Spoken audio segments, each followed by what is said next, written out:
2000 वर्ष पहले एक ऐसा ही व्यक्ति इस संसार में रहता था जिसका नाम यीशु था। क्या यीशु का जीवन उन सब बातों को जो भविष्यवक्ताओं ने मसीह के बारे में कही पूरा करता है? ये फिल्म बताती है कि यीशु कौन है और उसने क्या कहा और क्या किया, जैसा कि पवित्र शास्त्र में लिखा है।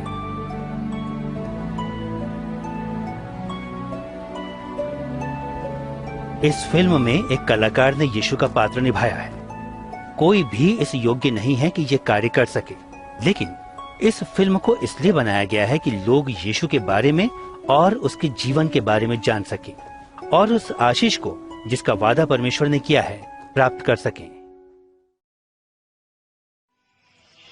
प्रिय थियोफिलस, मैं आपको क्रमानुसार उन सभी घटनाओं के बारे में लिख रहा हूं जो हमारे बीच घटी, ताकि आप हर बात के बारे में संपूर्ण सत्य को जान सकें।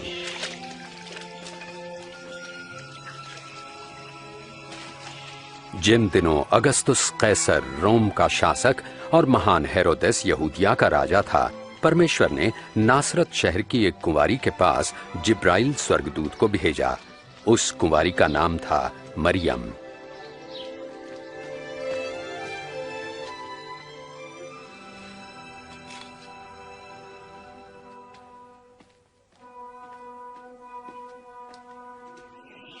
भयभीत न हो मरियम, आप पर परमेश्वर का अनुग्रह हुआ है।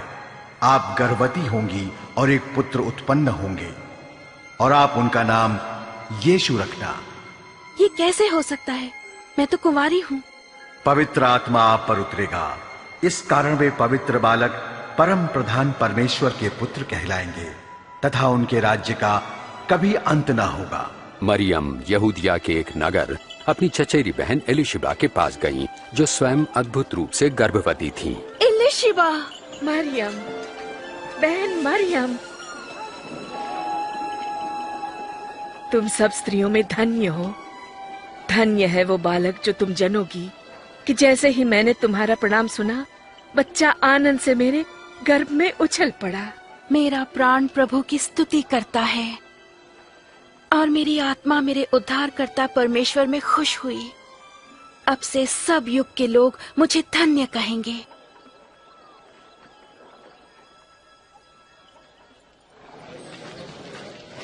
नासरत नगर के सब लोग सुनो कि कैसर अगस्तुस की आज्ञा से गलील और यहूदिया प्रांत के सभी निवासियों की गिनती होगी। इसीलिए सभी लोगों को अपने वतन में जाकर शीघ्र ही नाम दर्ज करवाना होगा।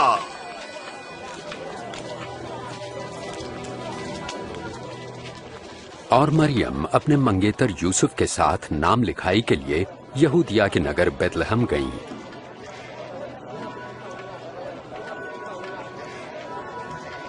पर बेतलहम में उन्हें ठहरने की जगह ना मिली। उन्हें केवल गौशाला में ही जगह मिल सकी।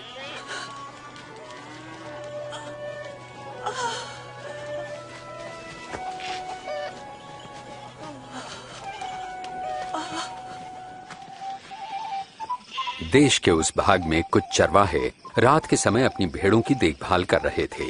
तभी परमेश्वर का स्वर्गदूत प्रकट हुआ और परमेश्वर के तेज ने उन्हें घेर लिया।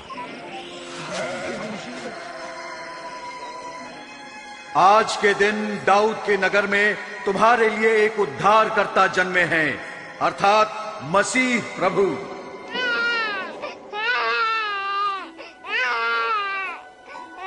चरवाहे शीघ्र ही चरनी में जन्मे नवजात शिशु को देखने चल पड़े।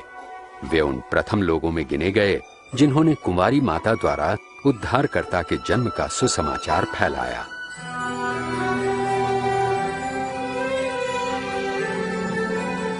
एक हफ्ते बाद जब बालक के खतने का समय आया तो उसका नाम यीशु रखा गया। यूसुफ और मरियम बालक को परमेश्वर के सम्मुख प्रस्तुत करने यरूशलेम ले गए। आराधनालय में शिमोन नामक एक धर्मी और भक्त पुरुष थे जिन्हें पवित्र आत्मा से आश्वासन मिला था कि जब तक वे बालक मसीह का दर्शन न कर लें मृत्यु को न देखेंगे। परमेश्वर, अब आप अपने सेवक को अपने वचन अनुसार शांति से अपने पास बुला ले।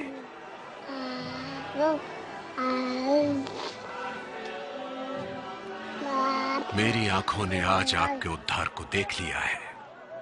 ये बालक परमेश्वर का चुना हुआ है। तुम दोनों को आशीष मिले।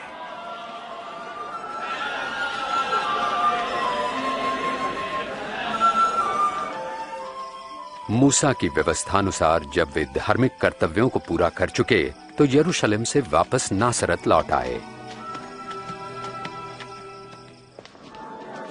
जब यीशु 12 वर्ष के हुए तो मरियम और यूसुफ उन्हें फसह के पर्व के लिए यरूशलेम ले गए। लौटते समय उन्होंने सोचा कि बालक यीशु उनके साथ है, परंतु यीशु पीछे ही छूट गए थे। उन्हें ढूंढने के लिए वापस शहर लौटे और तीसरे दिन यीशु को आराधनालय में धार्मिक गुरुओं के साथ वार्तालाप करते पाया।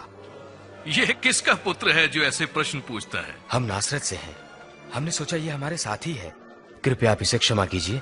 बालक यीशु की बातों ने सबको चकित कर दिया।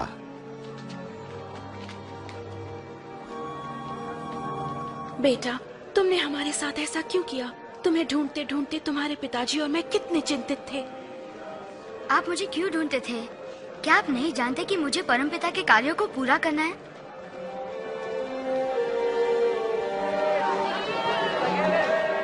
और यीशु उनके साथ नासरत लौटे और परमेश्वर एवं मनुष्य के अनुग्रह में बुद्धि और शरीर से बढ़ने लगे।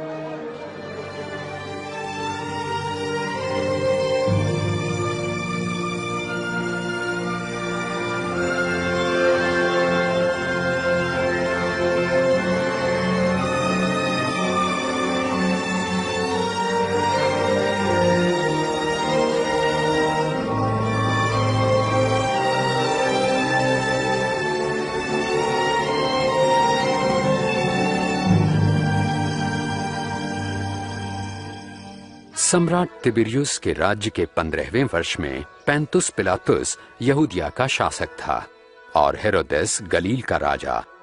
हन्ना और कैफा महायाजक थे।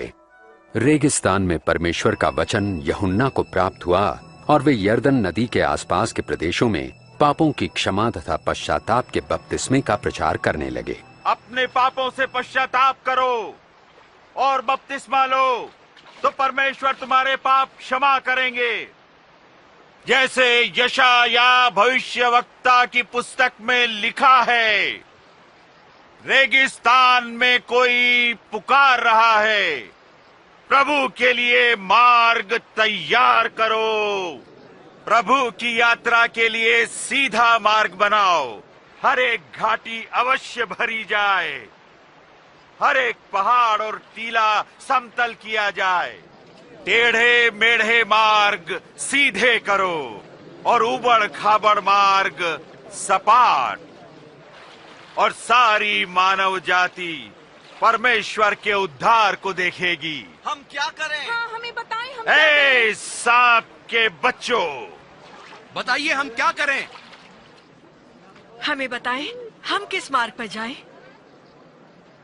अगर किसी के पास 2 कमीजें हैं, वो एक उस मनुष्य को दे जिसके पास नहीं है, और जिसके पास भोजन है वो अवश्य बांटे।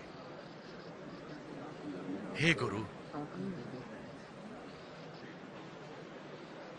हम चुंगी लेने वाले हैं, हम क्या करें? निर्धारित से अधिक चुंगी तुम मत लो। और हमें बताएं, हमें क्या करना चाहिए? किसी से भी जबरन धन मत लो और न किसी पर झूठा दोष लगाओ। अपनी कमाई में संतुष्ट रहो।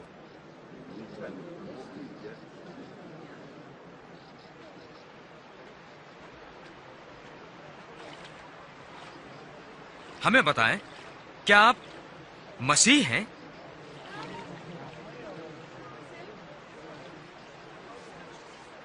मैं तुम्हें पानी से बपतिस्मा देता हूं, परंतु एक आ रहे हैं जो मुझसे कहीं अधिक महान है। मैं तो उनके जूतों के बंधन खोलने लायक भी नहीं। वे तुम्हें पवित्र आत्मा और आग से बपतिस्मा देंगे। उनका सूप उनके हाथों में है, ताकि वे गेहूं को भूसी से अलग करके अपने खत्ते में रखें।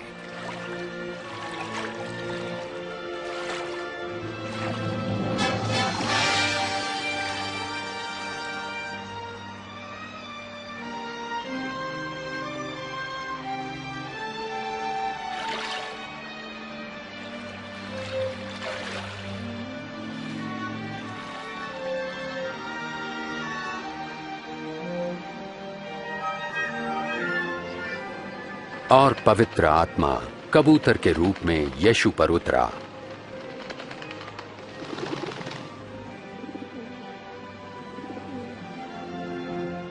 और स्वर्ग से आवाज आई, तुम मेरे प्रिय पुत्र हो, मैं तुमसे प्रसन्न हूं।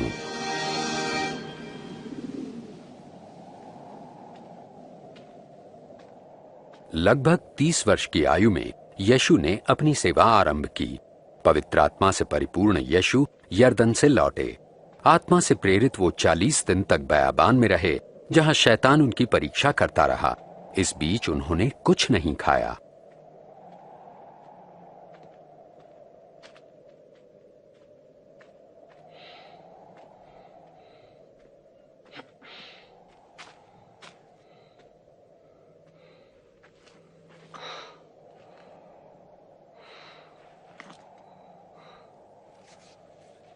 तब शैतान ने उनसे कहा, यदि आप परमेश्वर के पुत्र हैं तो इस पत्थर को रोटी बन जाने की आज्ञा दें।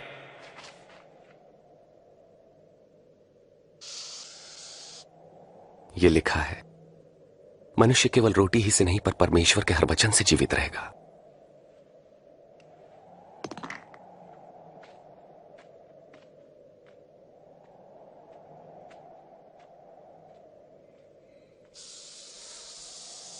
तब शैतान उन्हें ऊंचे स्थान पर ले गया और पल भर में जगत के सारे राज्य दिखाए।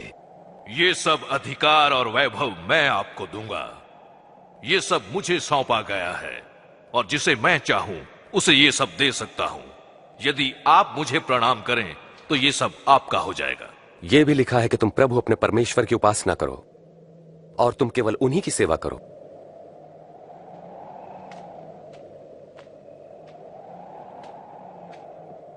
फिर शैतान उन्हें यरूशलेम आराधनालय के गुंबद पर ले गया। यदि आप परमेश्वर के पुत्र हैं तो अपने आप को यहां से गिरा दें, क्योंकि पवित्र शास्त्र में लिखा है कि परमेश्वर अपने स्वर्गदूतों को आज्ञा देंगे कि वे आपकी रक्षा करें। वे आपको हाथों हाथ उठा लेंगे ताकि आपके पांव को पत्थर से ठेस तक न लगे। धर्मशास्त्र कहता है, तुम प्रभु अपने परमेश्वर की परीक्षा न करो।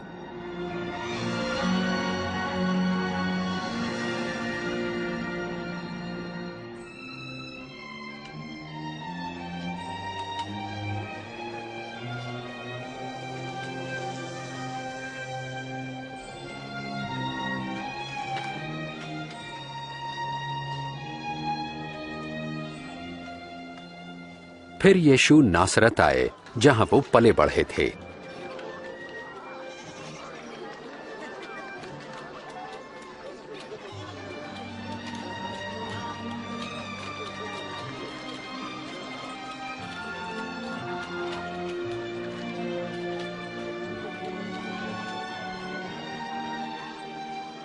कैसी हो? अच्छी हूँ।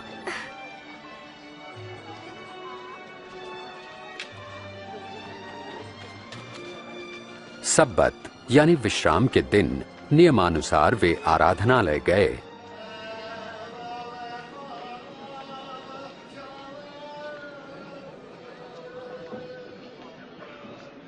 और उन्हें यशायाह भविष्यवक्ता की पुस्तक से एक भाग पढ़ने को कहा गया।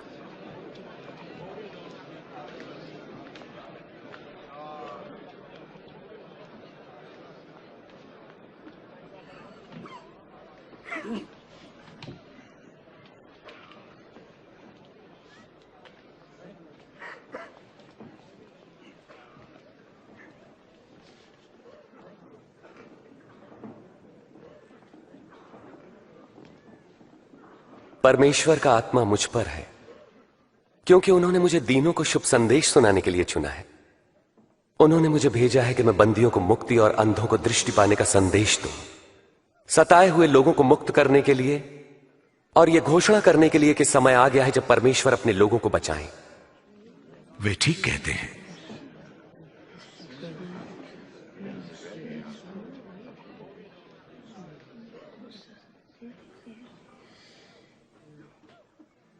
आज धर्मशास्त्र का यह लिख पूरा हुआ, जैसा तुमने अभी सुना।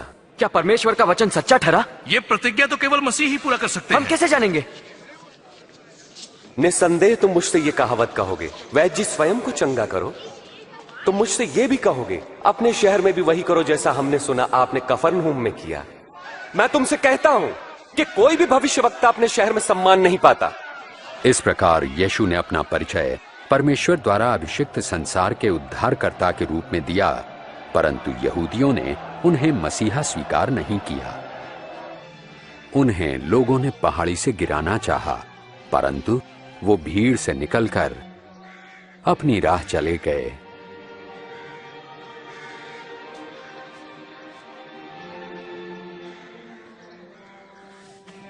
और गलील के नगर कफरनहूम पहुंचे।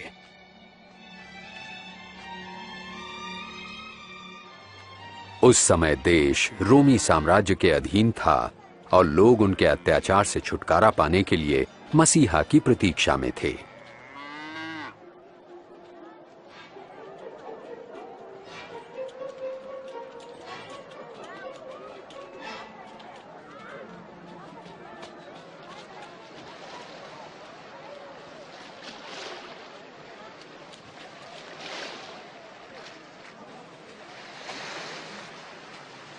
तुम्हें शांति मिले। आपको भी स्वामी। तुम्हारी नाव में आ सकता हूं शिमोन? क्यों नहीं? यीशु हमें छोड़कर नहीं जा रहे हैं ना? स्वामी हमें कुछ बताइए। हमें कुछ बताएं। प्रभु यीशु हमें उपदेश दें।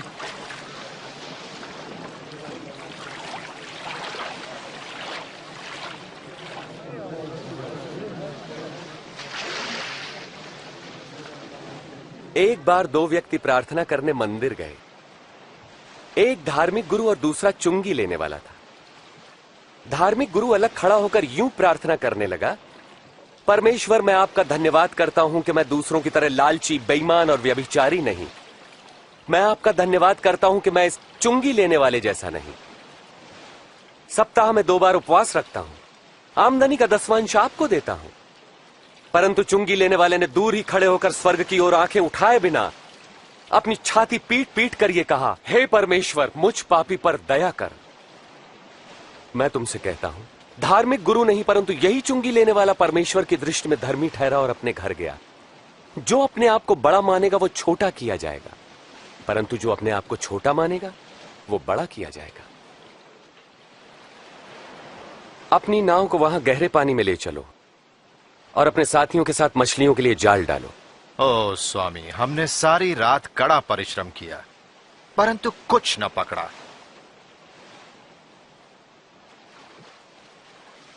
यदि आप कहते हैं तो मैं जाल डाले देता हूं। याकूब, यूहन्ना,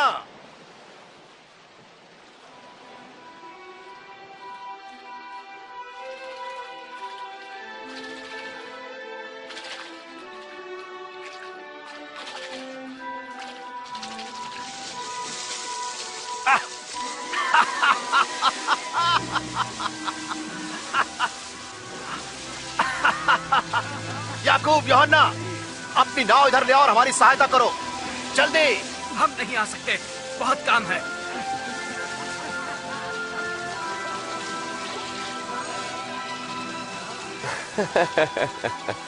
बस काफी है।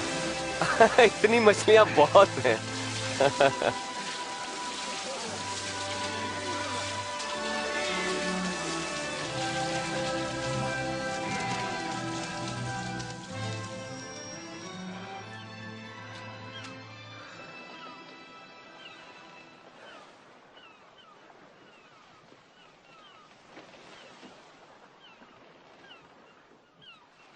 प्रभु मेरे पास से चले जाइए, मैं एक पापी मनुष्य हूं। तुम डरो मत, अब से तुम लोगों को मेरे पास लाओगे।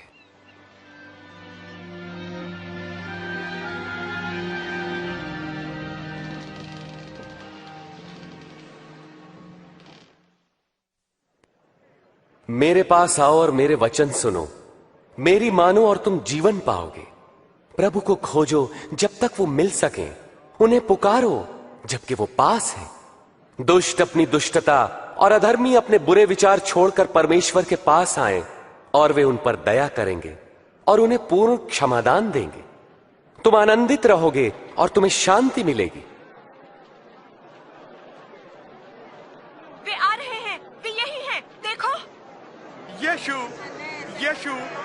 मेरी इकलौती बेटी को बचा ले प्रभु, मुझ पर दया करे। मेरी बेटी केवल 12 वर्ष की है और मरने को है। कृपा करके मेरे साथ चलिए। याइर, मुझे बड़ा दुख है। यीशु, तुम्हारी बेटी नहीं रही, इसलिए गुरु को कष्ट ना दे। डरो नहीं, विश्वास रखो, वो ठीक हो जाएगी।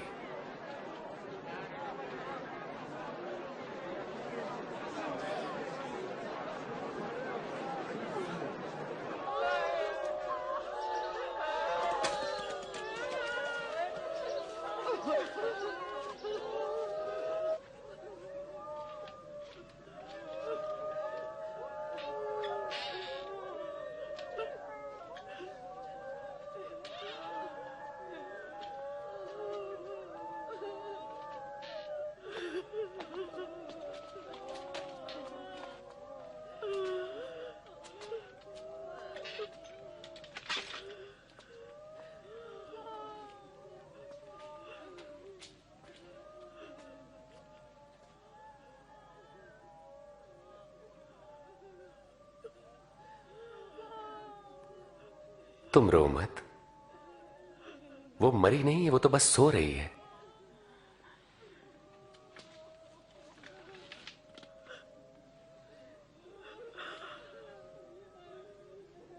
बेटी उठो।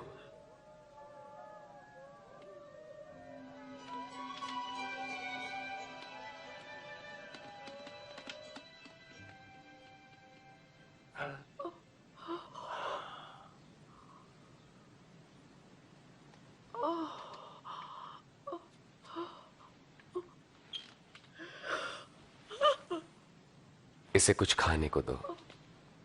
ध्यान रहे, यहां जो हुआ है किसी से न कहना।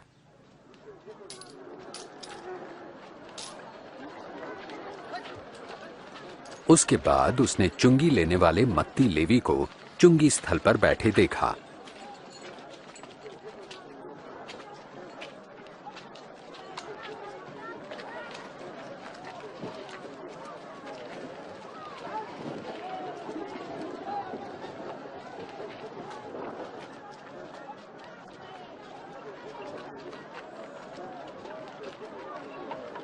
मेरे पीछे आओ।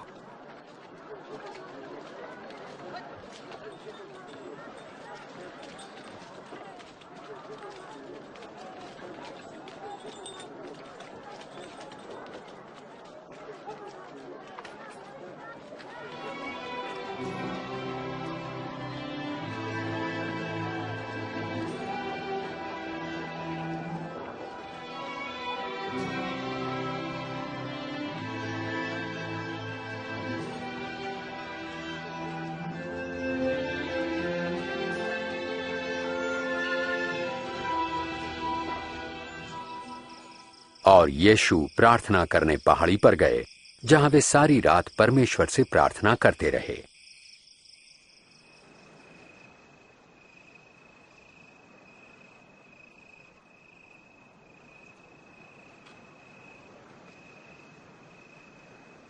और अगले दिन उन्होंने 12 शिष्यों का अभिनंदन कर उन्हें प्रेरित कहा।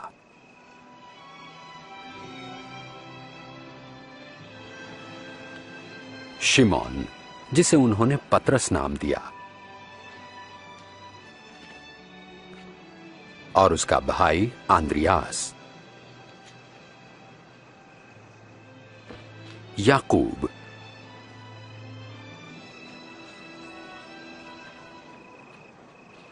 और यूहन्ना, फिलिप्पुस, और बर्तुलमै, और मत्ती,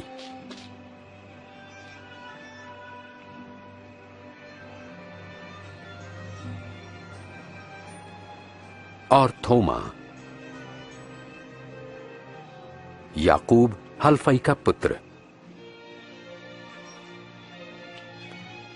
और शिमोन जो जलोतिस कहलाता था, यहूदा जो याकूब का भाई था, और यहूदा इस्करियोती जो विश्वासघाती निकला।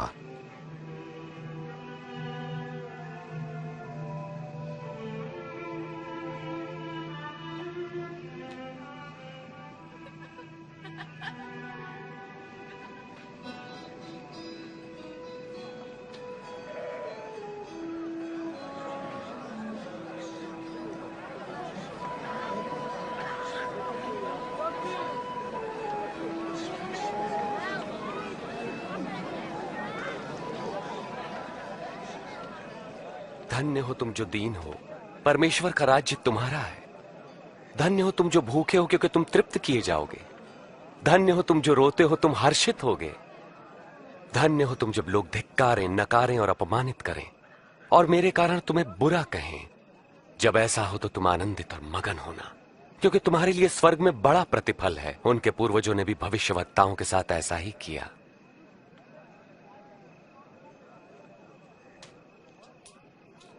सोलह, 17, 18, 19, 20। मेरे पास बस इतना ही है। क्या मतलब तुम्हारा इतना ही है तुम्हारे पास? हाय तुम पर जो अब धनी हो, तुमने आराम का जीवन बिता लिया।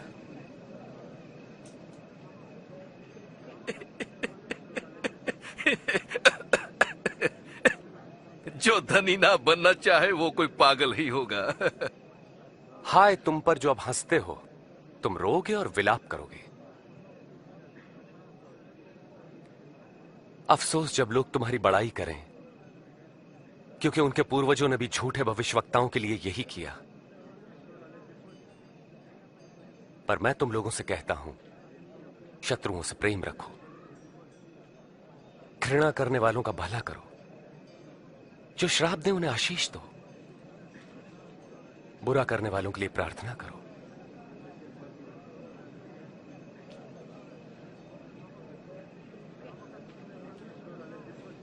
तुम्हारे एक गाल पर कोई थप्पड़ मारे तो उसकी ओर दूसरा भी फेर दो।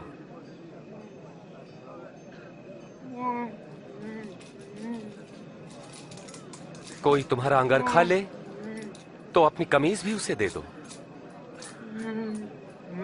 किसी भी मांगने वालों को मना मत करो। यदि कोई तुम्हारी वस्तु ले ले तो उसे वापस मत मांगो।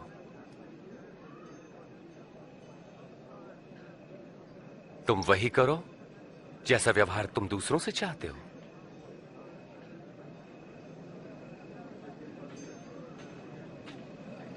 यदि तुम अपनों से प्रेम रखने वालों से प्रेम रखते हो तो तुम्हें आशीष क्यों कर मिलेगी? पापी भी अपने प्रेम रखने वालों से प्रेम रखते हैं। और यदि स्वयं पर भलाई करने वालों की भलाई करते हो तो तुम क्यों कर आशीष पाओगे? पापी भी ऐसा ही करते हैं। वे इसे कैसे छू सकते हैं? वो उससे कैसे बात कर सकता है? बेशर्म।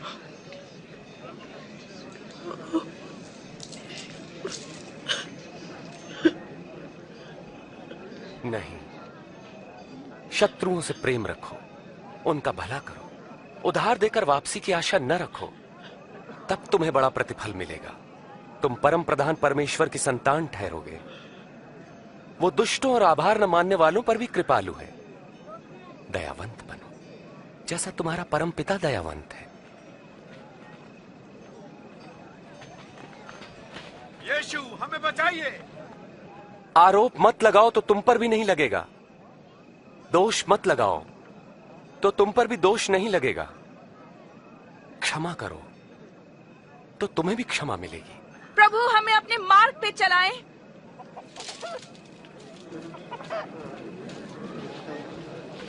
दो तो तुम्हें भी दिया जाएगा। जिस नाप से नापोगे उसी से तुम्हारे लिए भी नापा जाएगा। अंधा अंधे को मार्ग नहीं दिखा सकता।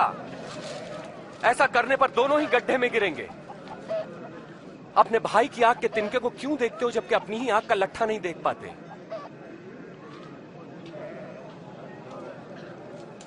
प्रभु हमारा मार्गदर्शन करें। प्रभु हमें आपकी आवश्यकता है। धन्य है वो माता जिन्होंने आपको जन्म दिया और पाला। पर वे कितने धन्य हैं जो परमेश्वर का वचन सुनते और मानते हैं। मैं इस व्यक्ति को जानना चाहूंगा। तुम्हारा क्या ख्याल है, वे मसीह हैं?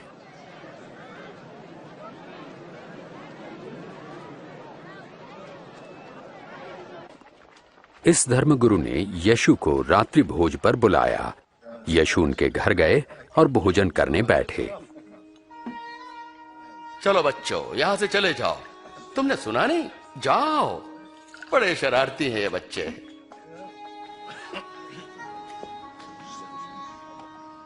ये यहाँ क्या कर रही है? मुझे नहीं पता।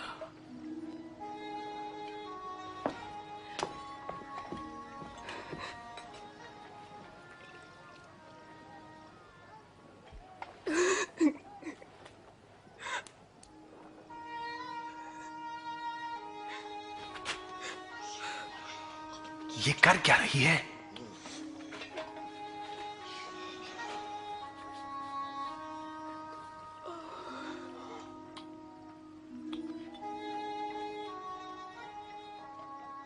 यदि ये मनुष्य सचमुच कोई भविष्यवक्ता होता तो जान लेता कि ये स्त्री कैसी है जो उसे छू रही है। वो जानता कि वो कैसा पापमय जीवन जी रही है। मैं जानता हूं कि ये स्त्री कौन है शिमोन। मैं तुम्हें एक बात बताता हूं। किसी महाजन के 2 कर्जदार थे। एक पर 500 और दूसरे पर 50 रुपए का कर्ज था। दोनों ही कर्ज चुकाने की स्थिति में नहीं थे। उसने दोनों का कर्ज माफ कर दिया। उससे अधिक प्रेम कौन करेगा? मेरे ख्याल से जिसका अधिक कर्ज माफ हुआ। तुमने ठीक कहा। इस स्त्री को देखो। मैं तुम्हारे घर आया, तुमने मुझे पैर धोने के लिए पानी भी नहीं दिया, पर इसने आंसुओं से मेरे पैर धोकर अपने बालों से पोंछा। तुमने चुंबन से मेरा अभिनंदन नहीं किया, पर जब से मैं आया हूं तब से इसने मेरे पांव चूमना न छोड़ा। तुमने मेरे सिर पर तेल नहीं मला, पर इसने मेरे पांव पर इत्र उड़ेला है। मैं तुमसे कहता हूं कि इस स्त्री का अत्यधिक प्रेम सिद्ध करता है कि इसके पाप जो बहुत थे क्षमा हुए, पर जिसे थोड़ी क्षमा मिली वो थोड़ा ही प्रेम करेगा।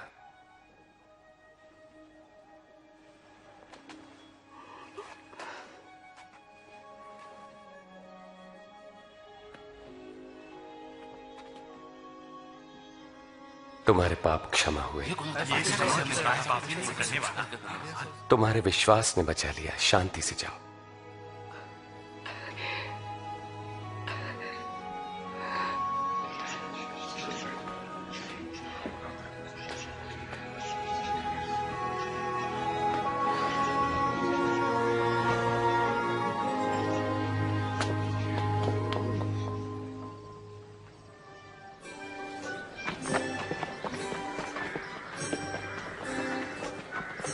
प्रभु यीशु जगह जगह परमेश्वर के राज्य का शुभ संदेश देने लगे। उनके साथ थे 12 शिष्य और दुष्ट आत्माओं से मुक्त की गई कुछ स्त्रियां। मरियम जो मगदलीनी कहलाती थी, योअन्ना जिसका पति खोजा हेरोदेस के दरबार में भंडारी था, और सुसन्ना।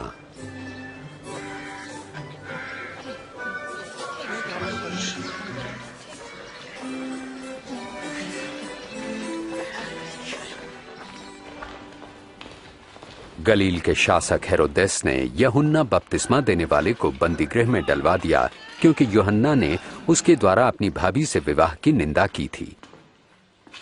कहो। जब हम लोग नाइन नगर के द्वार पर पहुंचे, तब लोग एक अर्थी को लेकर जा रहे थे। मरा हुआ व्यक्ति एक विधवा का इकलौता पुत्र था। जब यीशु ने उस विधवा की तरफ देखा, उनका हृदय दया से भर उठा। उन्होंने कफन उठाया और कहा, ऐ नौजवान, मैं तुमसे कहता हूं उठो। और मरा हुआ युवक उठ बैठा। यीशु ने उसे उसकी मां को सौंप दिया। उनसे पूछो, क्या आप वही हैं जिनके आने के विषय में यूहन्ना ने प्रचार किया था, या फिर हम किसी और की प्रतीक्षा करें?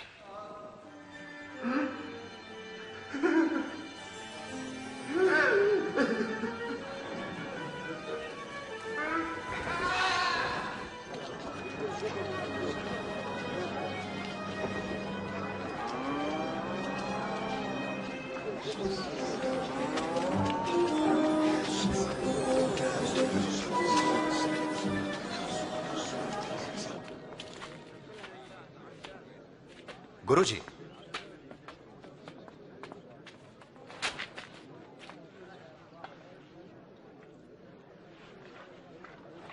गुरुजी, यूहन्ना बपतिस्मा देने वाले ने हमें ये पूछने भेजा है, क्या आप वही हैं जो आने वाले थे, या हम किसी और के आने की प्रतीक्षा करें? जो कुछ तुमने देखा और सुना जाकर यूहन्ना से कहो। अंधे देख सकते हैं, लंगड़े चल सकते हैं। धन्य है वे लोग जो मुझ पर संदेह नहीं करते।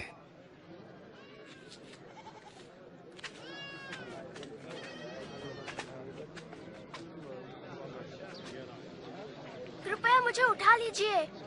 आ जाओ मेरे कंधे पे। अब तुम देख सकते हो? हाँ, मैं यीशु को देख सकता हूँ। एक बीज बोने वाला बीज बोने निकला। बोते हुए कुछ बीज मार्ग के किनारे गिरे और रौंद डाले गए, और पक्षियों ने उन्हें चुग लिया। और कुछ पथरीली भूमि पर गिरे, जब वो उगे तो पानी न मिलने के कारण वे सब मुरझा गए और कुछ झाड़ियों के बीच में गिरे। झाड़ियों ने साथ साथ बढ़कर उन्हें दबा दिया, परंतु कुछ बीज अच्छी भूमि पर गिरे और सभी पौधों ने उगकर फल दिया, प्रत्येक ने 100 गुना। गुरुजी, जब भीड़ जमा होती है तो उदाहरणों में क्यों बातें करते हैं? परमेश्वर के राज्य के रहस्यों का ज्ञान तुम्हें दिया गया है, परंतु औरों को उदाहरणों में सुनाया जाता है, क्योंकि वो देखते हुए भी नहीं देख पाते और सुनते हुए भी नहीं समझते।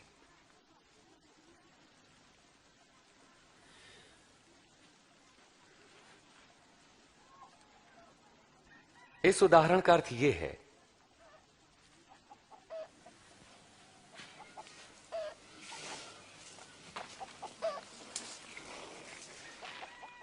बीज परमेश्वर का वचन है। मार्ग के किनारे गिरे बीज उन्हें दर्शाते हैं जो वचन सुनते हैं, पर शैतान आकर उनके मन में से वचन चुरा लेता है ताकि वे विश्वास करके कहीं मुक्ति न पालें। पथरीली भूमि पर गिरे बीज उन्हें दर्शाते हैं जो वचन सुनकर आनंद से ग्रहण करते हैं, पर जड़ नहीं पकड़ पाते।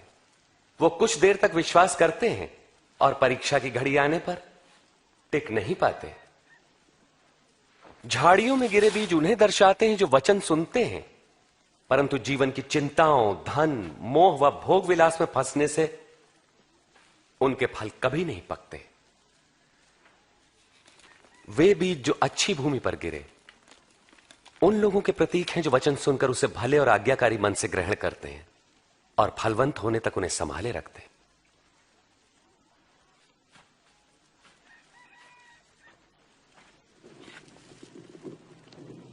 दिया जलाकर कोई बर्तन से नहीं ढांकता और ना ही खाट के नीचे रखता है, बल्कि उसे दीवार पर रखता है ताकि भीतर आने वालों को उससे प्रकाश मिले। जो कुछ छिपा है वो बाहर लाया जाएगा और जो ढका है उसे ढूंढकर प्रकाश में लाया जाएगा।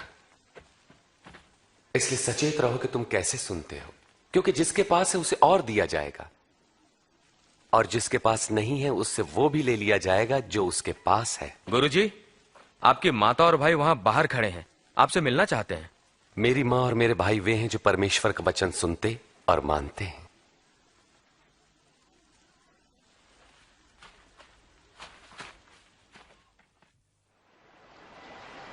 एक दिन प्रभु यीशु अपने शिष्यों के साथ एक नाव पर बैठे और उनसे कहा, आओ हम झील के पार चलें। नाव चल रही थी और यीशु सो गए।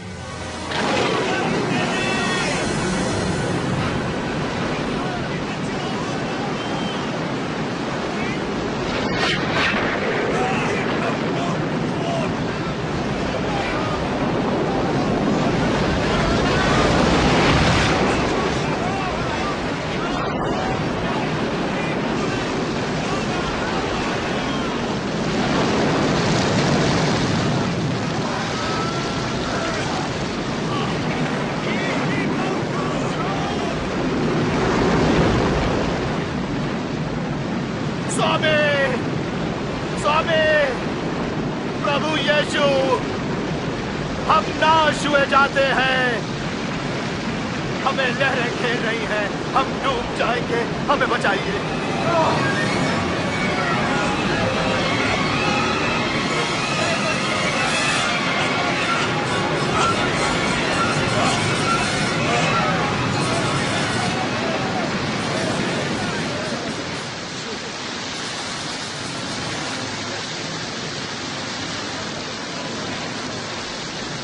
अब हम बच जाएंगे।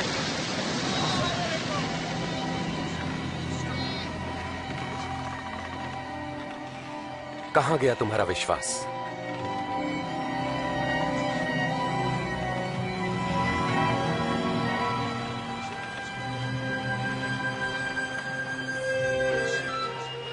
और वे गरासिनियों के देश पहुंचे जो झील के पार गलील के सामने था।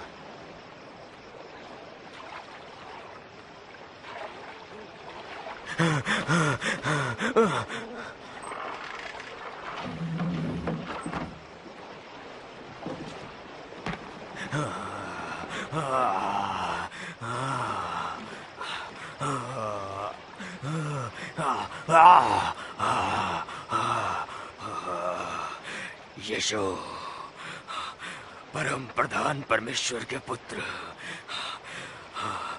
आप मुझसे क्या चाहते हैं? मैं आपसे विनती करता हूँ, मुझे दंड ना दे। क्या नाम है तुम्हारा?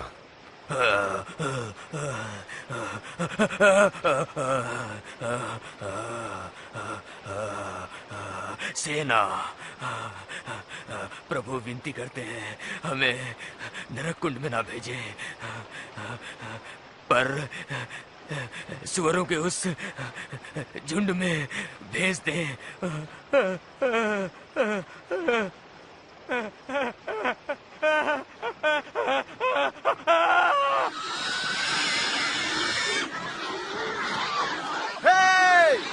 लौटो!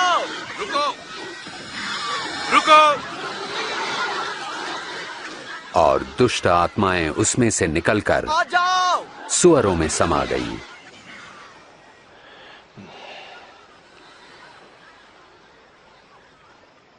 यहां से चला जा। हे जादूगर, हमें छोड़ दे। यहां से दूर चला जा। हमें छोड़ दे। यहां से चला जा। आप जहां जाएंगे मैं भी साथ चलूंगा। मुझे अपने साथ आने दें। घर लौट जाओ। परमेश्वर ने जो किया है वो बताओ।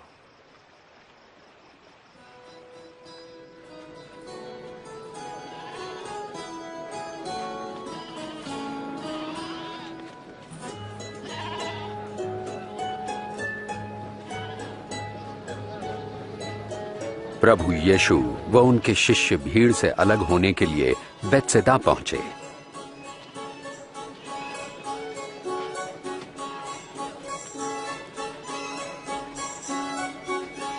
पर भीड़ को इसका पता चल गया तो वो प्रभु के पीछे हो ली।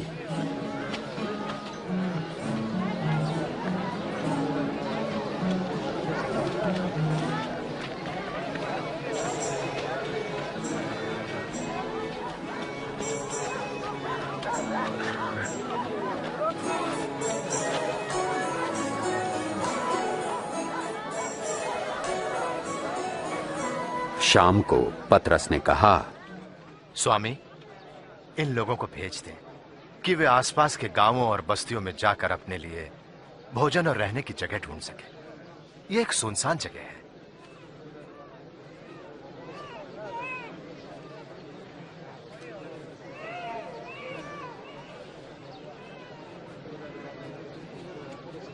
तुम स्वयं इनके भोजन का प्रबंध करो। लेकिन हमारे पास केवल 5 रोटियां और 2 मछलियां ही हैं।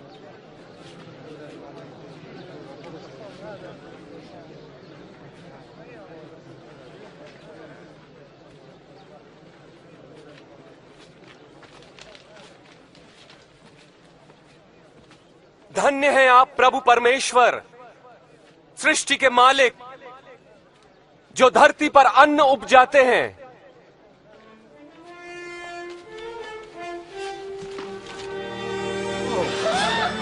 ये तो चमत्कार है। विश्वास नहीं होता।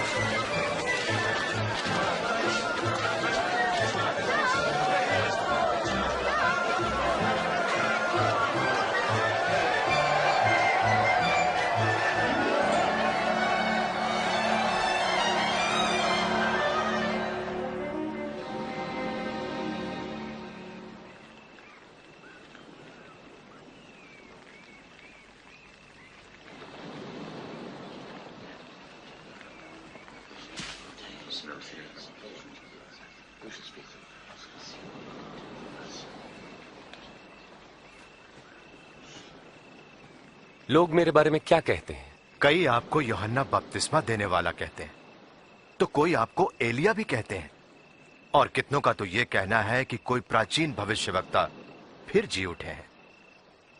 तुम क्या कहते हो? तुम बताओ, कौन हूं मैं?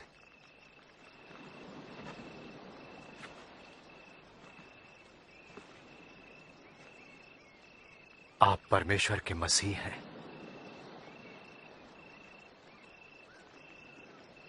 तुम ये बात किसी से न कहना।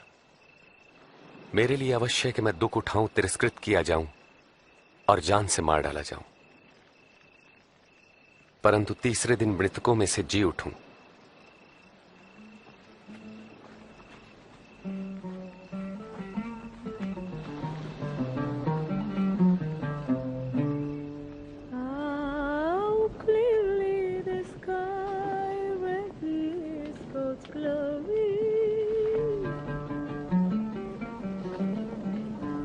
Each day an answer to the following day. Each night repeats it to the next.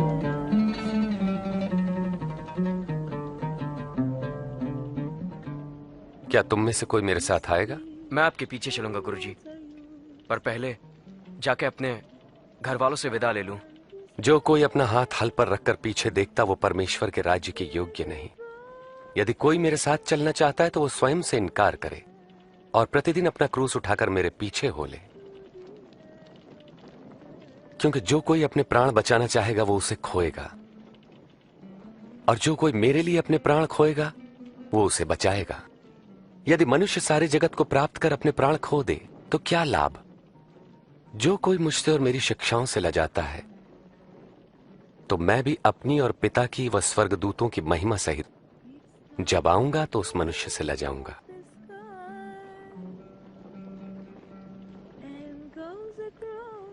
सच कहता हूं, यहां कुछ ऐसे भी हैं कि जब तक परमेश्वर का राज्य न देख ले मृत्यु नहीं देखेंगे।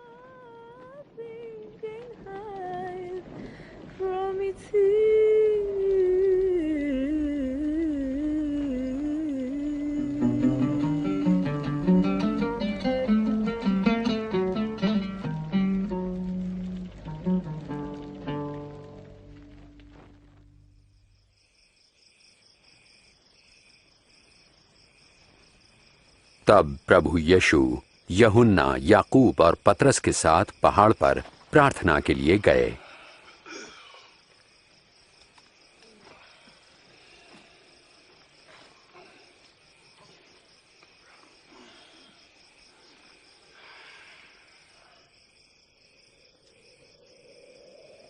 प्रार्थना के दौरान उनके चेहरे का स्वरूप बदल गया और वस्त्र सफेद होकर जगमगाने लगे।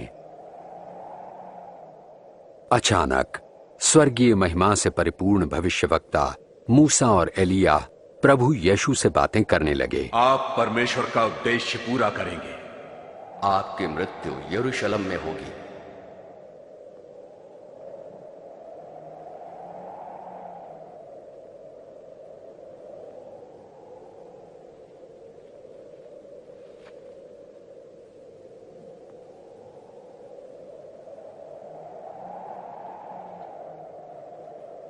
जाते समय पतरस ने प्रभु यीशु से कहा, स्वामी,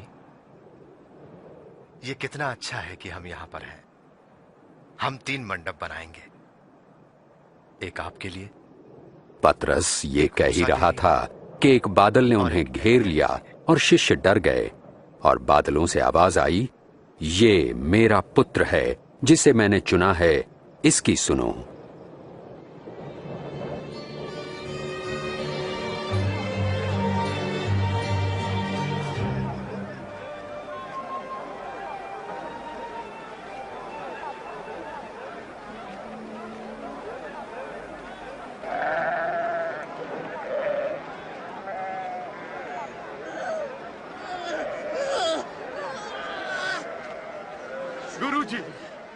गुरुजी, कृपा करके मेरे बेटे को देखिए, दया करके उसकी सहायता कीजिए। ये मेरी अकेली संतान है। मैंने आपके चेलों से दुष्ट आत्मा निकालने की विनती की, परंतु वे इसे न निकाल पाए। अविश्वासी और हठीले लोगों, मैं तुम्हारे साथ कब तक रहूं और तुम्हें सहता रहूं? अपने पुत्र को यहां लाओ।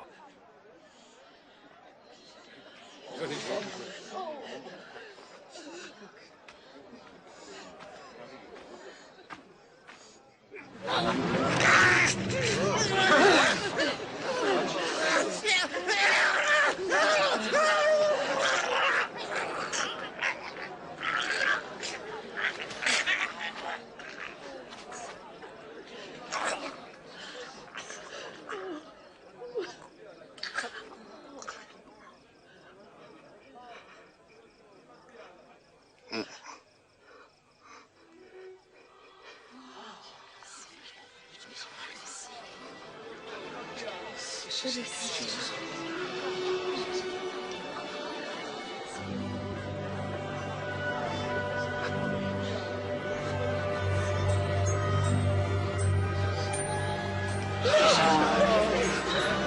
इसका चेहरा भी ठीक हो गया।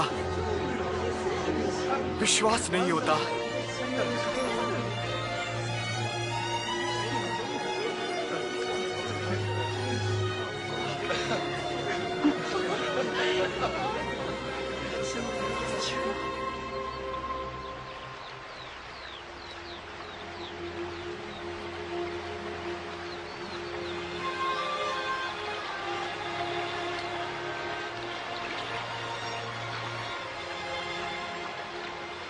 हमें प्रार्थना करना सिखाएं, जैसे यूहन्ना ने अपने शिष्यों को सिखाया। तुम इस तरह प्रार्थना करो, हे हमारे पिता आप जो स्वर्ग में हैं, आपका नाम पवित्र माना जाए, आपका राज्य आए, आपकी इच्छा जैसे स्वर्ग में वैसे ही पृथ्वी पर भी पूरी हो। हमारी प्रतिदिन की रोटी आज हमें दें, हमारे अपराधों को क्षमा करें जैसे हमने अपने अपराधियों को क्षमा किया है, और हमें परीक्षा में न पड़ने दें परंतु बुराई से बचाएं।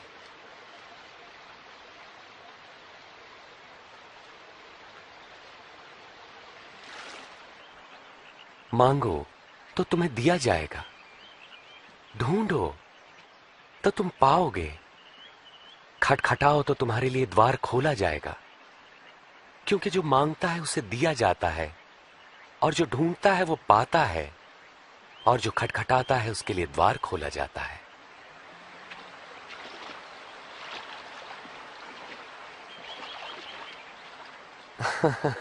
तुम में से ऐसा कौन पिता होगा जो अपने पुत्र को रोटी मांगने पर पत्थर देगा या पानी मांगने पर उसे जहर देगा? जब तुम बुरे होकर अपने बच्चों को अच्छी वस्तुएं देना जानते हो, तो तुम्हारा परम पिता परमेश्वर अपने मांगने वालों को पवित्र आत्मा क्यों न देगा? मैं कहता हूं, अपने प्राणों की चिंता न करो कि हम क्या खाएंगे, और ना ही अपने शरीर की कि क्या पहनेंगे, क्योंकि प्राण भोजन से बढ़कर है और शरीर वस्त्र से बढ़कर। पक्षियों पर ध्यान दो, वे न बोते हैं, न काटते हैं, और ना ही उनके कोई भंडार हैं, फिर भी परमेश्वर उन्हें खिलाता है। और तुम तो पक्षियों की तुलना में कहीं बढ़कर हो।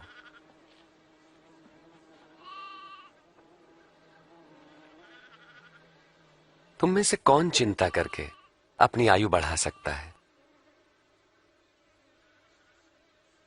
जब तुम ये छोटा सा काम नहीं कर सकते तो बाकी चिंता क्यों करते हो? इन फूलों को देखो, ये कैसे बढ़ते हैं। वे किसी तरह का परिश्रम नहीं करते। राजा सुलेमान इनमें से एक के समान भी सुंदर वस्त्र न पहन सका। यदि परमेश्वर मैदान की घास को सजाते जो आज है और कल आग में झोंकी जाएगी, तो निश्चय ही वो तुम्हें भी वस्त्र पहनाएंगे।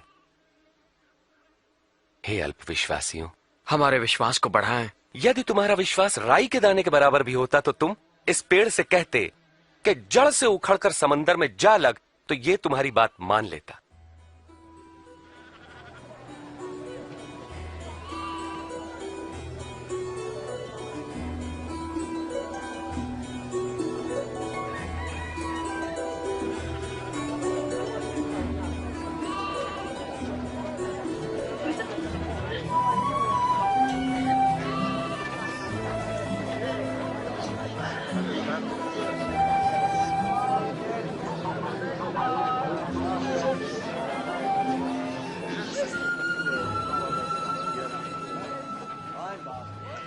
पाप में पढ़ने की परीक्षाएं अवश्य आती हैं, परंतु अफसोस जिसके द्वारा वे आती हैं। जो किसी के लिए पाप का कारण बनता है, उसके लिए यही ठीक है कि उसके गले में भारी पत्थर लटकाकर समुद्र में डाल दिया जाए। परमेश्वर का राज्य किसके समान है? वो ऐसा है, एक मनुष्य राई का दाना लेकर अपने खेत में बोता है, और वो पौधा बढ़कर पेड़ बन जाता है, और पक्षी उसकी डालियों पर घोंसला बनाते हैं। मुझे नहीं पता ये क्या कह रहा है। तुम चुंगी लेने वालों और अन्य पापियों के साथ क्यों खाते पीते हो? स्वस्थ लोगों को वैद्य की आवश्यकता नहीं होती, परंतु रोगियों को है। जो बहिष्कृत है, मैं उनको पश्चाताप का संदेश देने आया हूं, सम्मानितों को नहीं।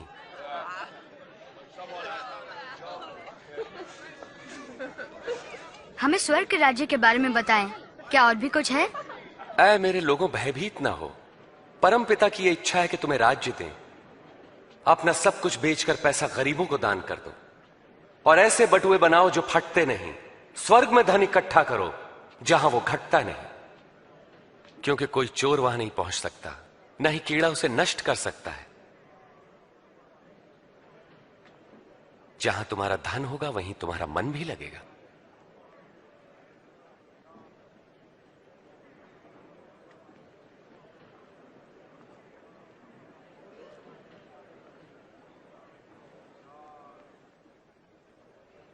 हे नारी, तुम अपनी बीमारी से मुक्त हुई।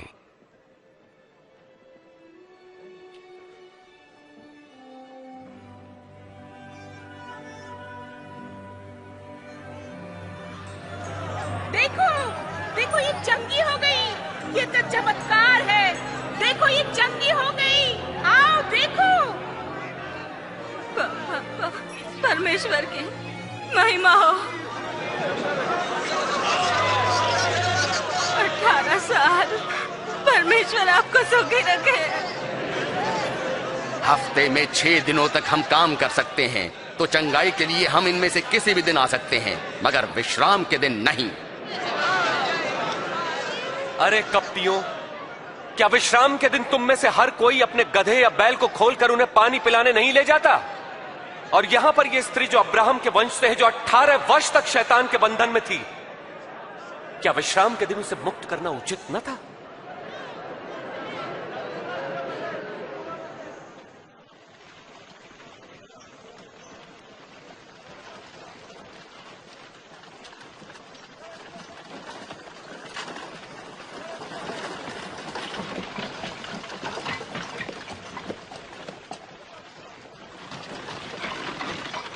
हे उत्तम गुरुजी, अनंत जीवन पाने के लिए मुझे क्या करना चाहिए?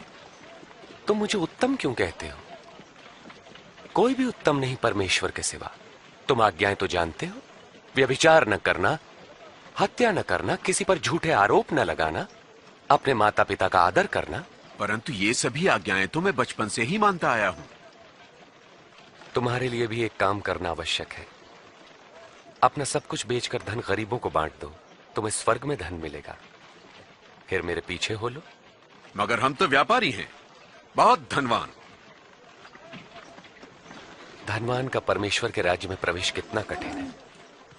धनवान के लिए परमेश्वर के राज्य में प्रवेश मुश्किल है, जबकि ऊंट का सुई के नाके से निकलना सहज है।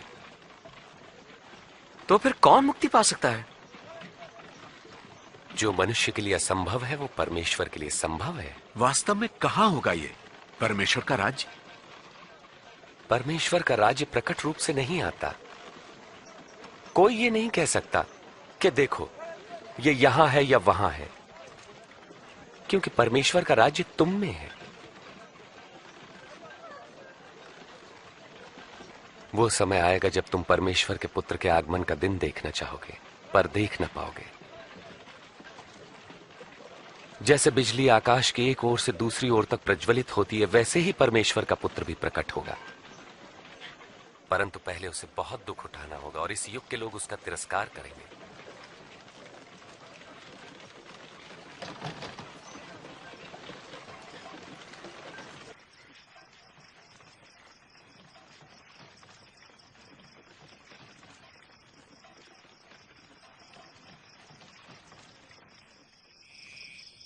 आकाश और पृथ्वी का टल जाना सहज है, परंतु परमेश्वर के वचन का एक शब्द निष्फल न होगा।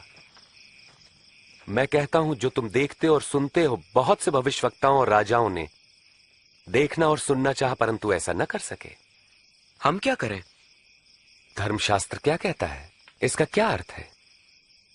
तुम अपने प्रभु परमेश्वर को संपूर्ण हृदय, संपूर्ण प्राण, संपूर्ण सामर्थ्य, संपूर्ण मन से प्रेम करो।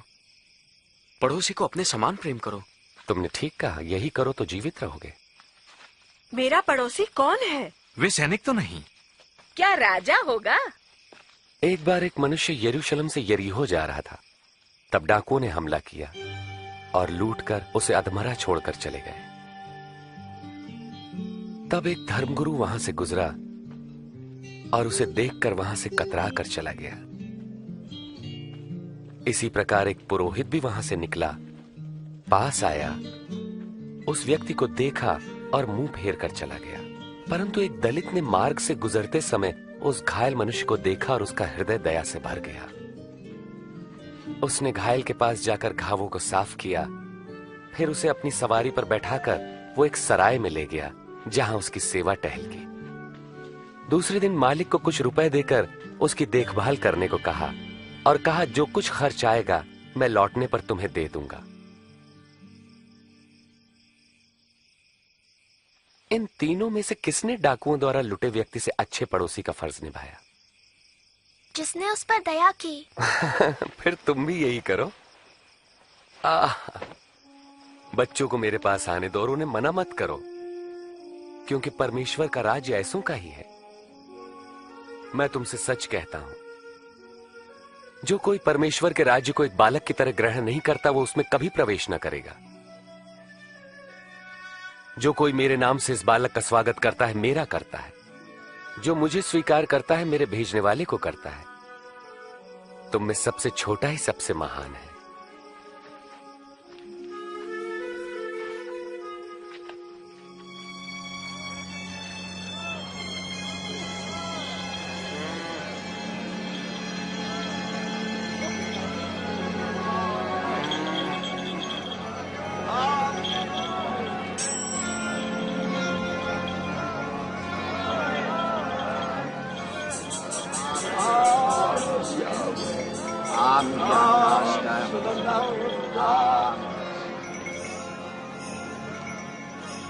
यहाँ क्या हो रहा है? कौन जा रहा है? नासरत के यीशु यहाँ से जा रहे हैं।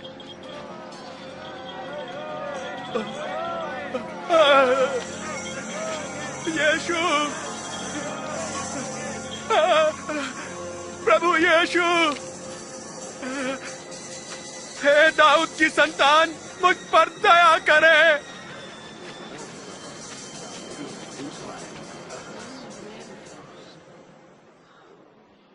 मैं तुम्हारे लिए क्या करूं? मैं फिर से देखना चाहता हूं।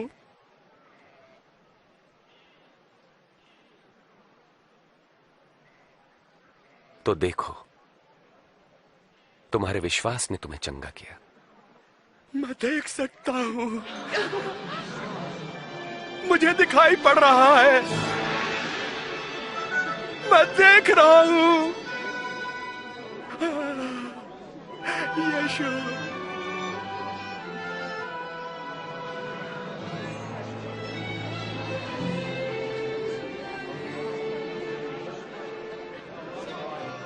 यरूशलेम जाते समय हर जगह प्रभु यीशु को भारी भीड़ मिली।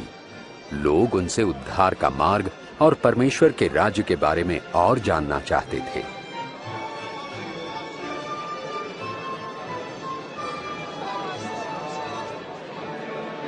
ये मनुष्य भविष्यवक्ता है। मेरे प्रभु और स्वामी, मुझे बचाइए।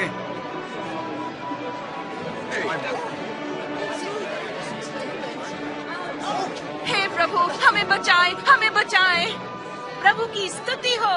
हमें सच्ची राह दिखाइए प्रभु। लोगों ने प्रभु यीशु को अपने प्रभु और स्वामी के रूप में स्वीकार करना प्रारंभ कर दिया। दर्शन को उत्सुक यरीहो नगर में जकई नाम का चुंगी लेने वाला यीशु को देखने की उत्सुकता में पेड़ पर चढ़ गया। जकई, जल्दी नीचे उतरो, क्योंकि आज मुझे तुम्हारे घर ठहरना है। मेरे घर? उसके घर कौन ठहरेगा? जकई यीशु को कैसे जानता है?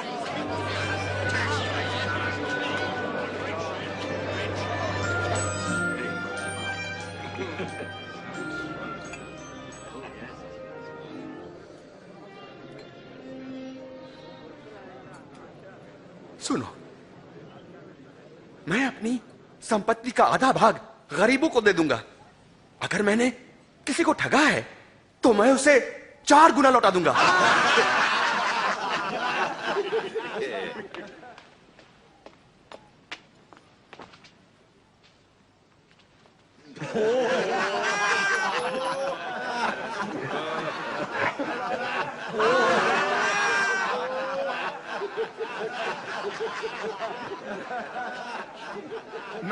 मान सकता कि एक चुंगी लेने वाला पैसा वापस करे। असंभव।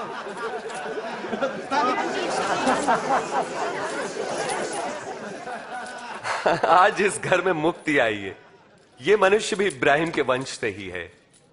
मैं खोए हुओं को ढूंढने और उनका उद्धार करने आया हूं।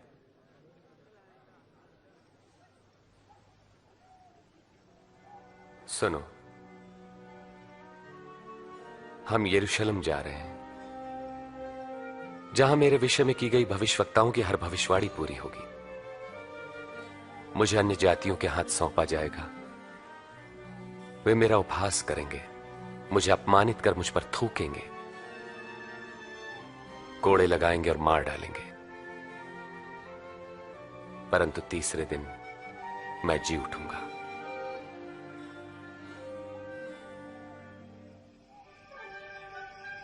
और प्रभु यीशु दृढ़ निश्चय के साथ यरूशलेम की ओर चल दिए।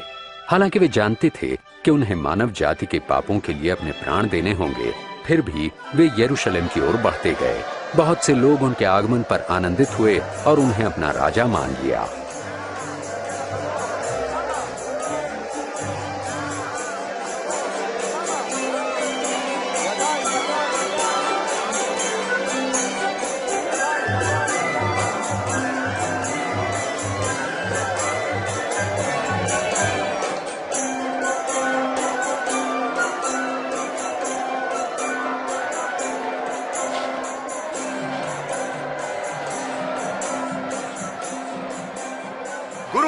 अपने शिष्यों को आज्ञा दे कि वे शांत रहें। मैं कहता हूं यदि ये चुप रहे तो स्वयं ये पत्थर चिल्ला उठेंगे। सबको आशीष मिले।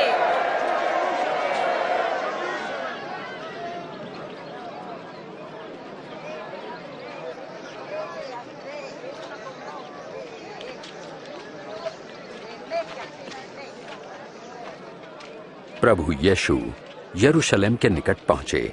उन्होंने उसे देखा और रो पड़े।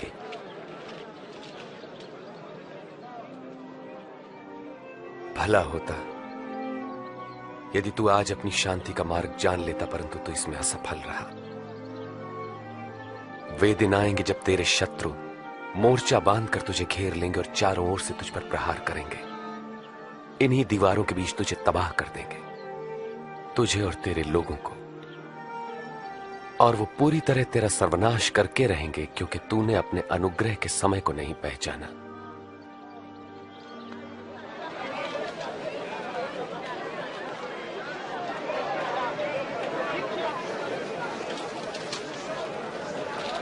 यरूशलेम का पवित्र मंदिर आराधना का स्थान होने के बजाय व्यापार का केंद्र बन चुका था।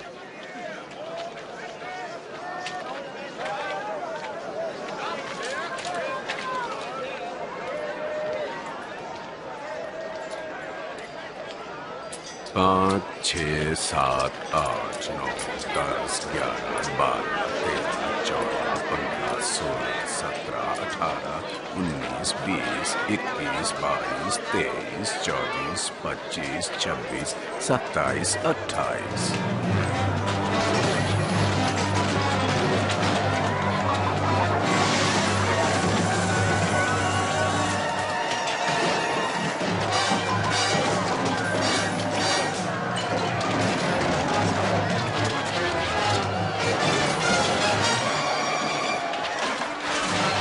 ये लिखा है, मेरा घर प्रार्थना का घर होगा, परंतु तुमने उसे डाकुओं की खो बना दिया। ये मेरे जानवरों को भगा रहा है। रोको उसे, रोको उसे।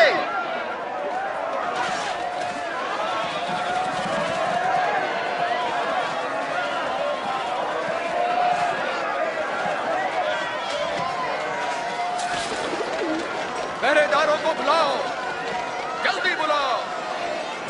कुछ राजनीतिज्ञों और धर्म गुरुओं में प्रभु यीशु के प्रति विरोध उभरने लगा, क्योंकि लोग उन्हें राजा मानने लगे थे। मैंने तो सुना है कि बहुत से लोगों ने उसे अपना राजा मान लिया है। राजा? भिखारियों, वेश्याओं और चोरों का? उसके सामान हमने बहुत देखे। वे आके अपने दावे करके चले जाते हैं, लोग भूल जाते हैं। अनजान मत बनो, उसके अनुयायी प्रतिदिन बढ़ रहे हैं। उसकी सराहना करते हैं लोग और सोचते हैं कि वो राजा है। मैं आपको चेतावनी देता हूं कि अगर इस आदमी ने और शांति भंग की तो आप ही जिम्मेदार होंगे।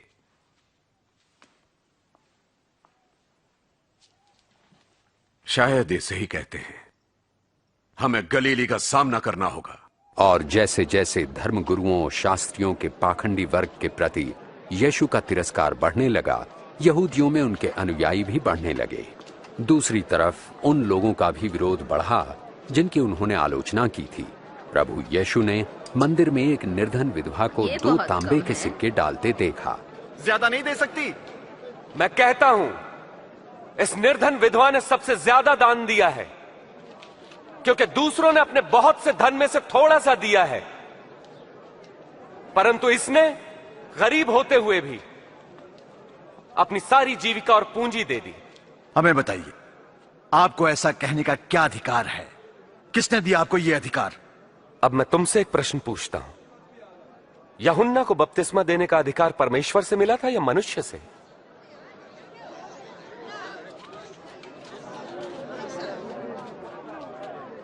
हम क्या उत्तर दें? यदि परमेश्वर की ओर से कहेंगे तो वो कहेगा तुमने यूहन्ना का विश्वास क्यों नहीं किया? और यदि मनुष्य की ओर से कहें तो ये भीड़ हमें पत्थरवाह करेगी, क्योंकि ये सब यूहन्ना को भविष्यवक्ता मानते हैं। हमें नहीं मालूम ये अधिकार कहां से मिला। तो मैं भी तुम्हें नहीं बताता कि मैं ये सब कुछ किस अधिकार से करता हूं।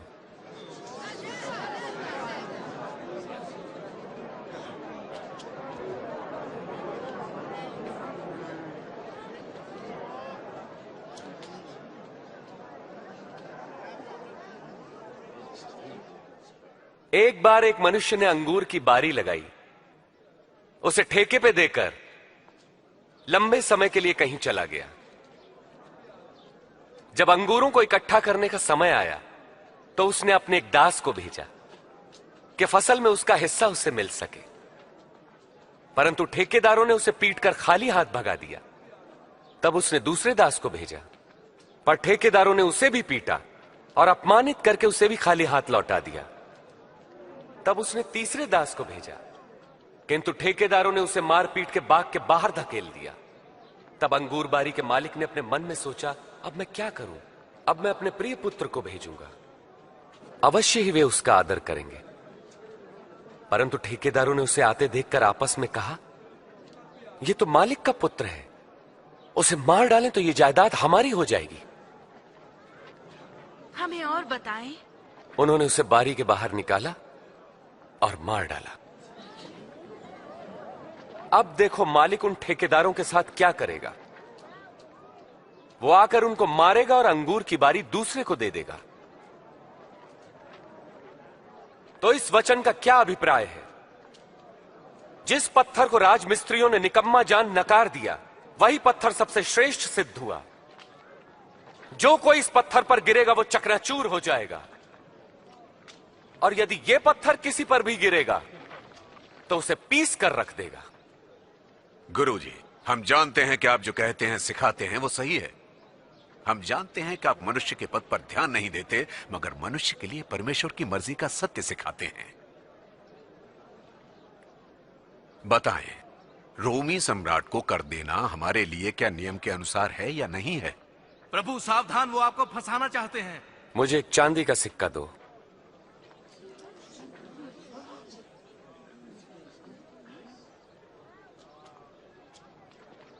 इस पर किसका चित्र और नाम अंकित है? राजा का। तब जो राजा का है वो सब राजा को दो, जो परमेश्वर का वो परमेश्वर को दो। हमारा इस विषय में क्या उत्तर है? तब अख़मीरी रोटी का पर्व निकट आया, जिसे फसह का पर्व कहते हैं।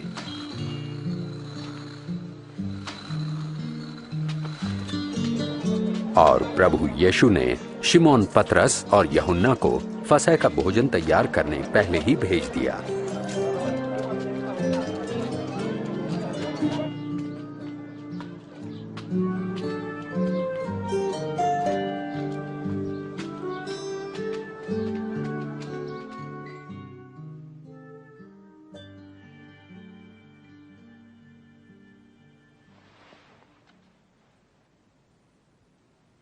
मेरी बड़ी इच्छा थी कि दुख भोगने से पहले ये फसह का बोझ तुम्हारे साथ खाऊं। मैं तुमसे कहता हूं, परमेश्वर के राज्य में इसका उद्देश्य पूरा न होने तक मैं इसे नहीं खाऊंगा।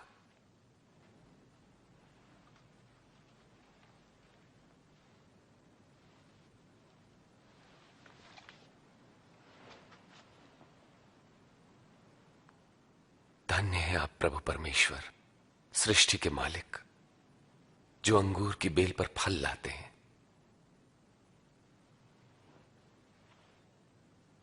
इसे लो और आपस में बांट लो। मैं तुमसे कहता हूं कि जब तक परमेश्वर का राज्य ना आ जाए मैं अंगूर का रस नहीं पीऊंगा।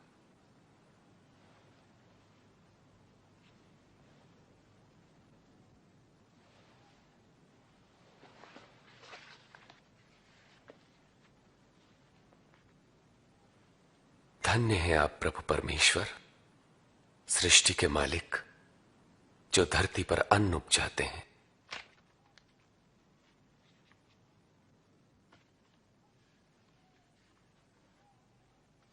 यह मेरी देह है जो तुम्हारे लिए दी जाती है।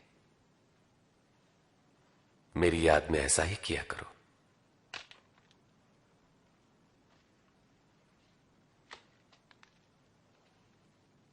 यह प्याला मेरे लहू में नई वाचा है जो तुम्हारे लिए बहाया जाता है।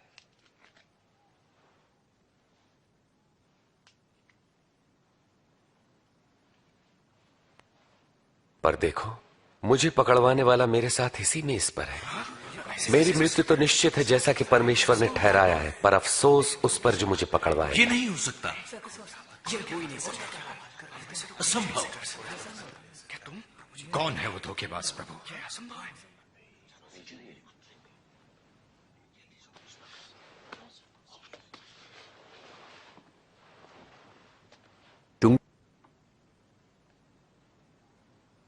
तुम में सबसे बड़ा सबसे छोटे की तरह बने और अगुआ सेवक के समान। बड़ा कौन है, वो जो भोजन पर बैठा है या वो जो सेवा करता है? हां, वही जो मेज पर बैठा है। परंतु मैं तुम्हारे बीच सेवक की तरह हूं। मेरी सभी परीक्षाओं में तुम मेरे साथ रहे, और जैसा मेरे पिता ने मुझे राज्य करने का अधिकार दिया, यह अधिकार मैं तुम्हें देता हूं। तुम मेरे राज्य में मेरी मेज पर भोजन करोगे और तुम सिंहासनों पर बैठकर इज़राइल के 12 गोत्रों पर राज्य करोगे। तब तो कोई धोखेबाज नहीं। शिमोन, शिमोन सुनो, शैतान तुम सबकी परीक्षा लेना चाहता है कि अच्छे को बुरे से अलग करे, जैसे किसान गेहूं को भूसी से अलग करता है। परंतु मैंने प्रार्थना की है कि तुम्हारा विश्वास न डगमगाए, और जब तुम मेरी ओर लौटो तो अपने भाइयों को ढाढ़स बंधाना। प्रभु, मैं आपके साथ बंदीगृह जाने के लिए और मरने को भी तैयार हूं। मैं कहता हूं पतरस कि आज मुर्गे के बांग देने से पहले तुम 3 बार इनकार करोगे कि मुझे नहीं जानते।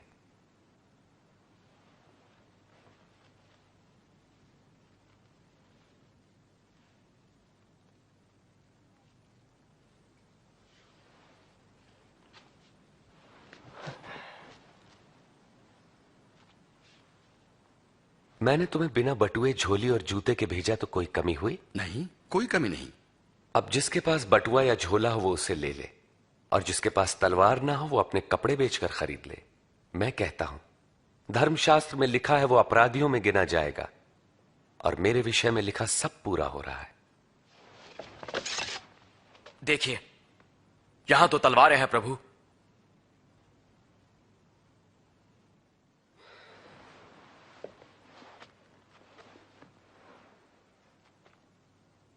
बहुत है। और प्रभु यीशु से छुटकारा पाने के लिए धर्म गुरुओं की एक सभा हुई। तब शैतान यहूदा इस्करियोती में समा गया, जो 12 शिष्यों में से एक था। उसने धार्मिक गुरुओं के साथ मिलकर प्रभु यीशु को पकड़वाने का षड्यंत्र रचा। प्रभु यीशु प्रार्थना करने यरूशलेम से जैतून के पहाड़ पर गए।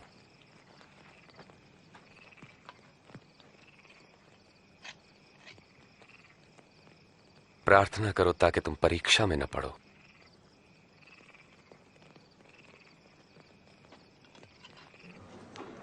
यहूदा इस्करियोती ने केवल 30 चांदी के सिक्कों के लिए प्रभु यीशु से विश्वासघात किया। प्रभु यीशु जानते थे कि मानव जाति के पापों के लिए उनके प्राण देने की घड़ी आ पहुंची है, और वे प्रार्थना करने लगे।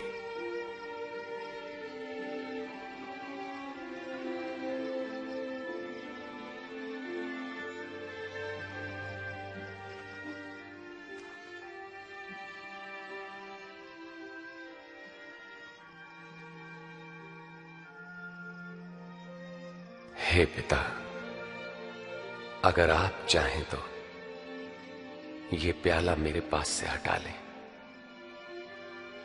तो भी मेरी नहीं आपकी इच्छा पूरी हो।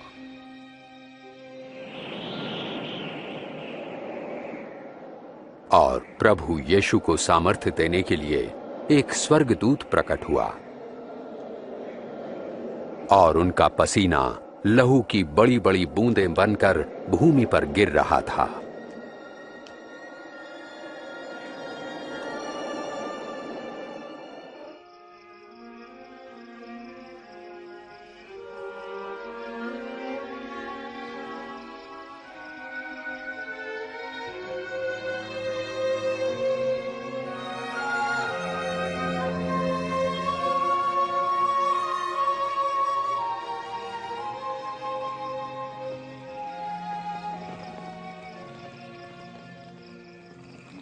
तुम क्यों सो रहे हो?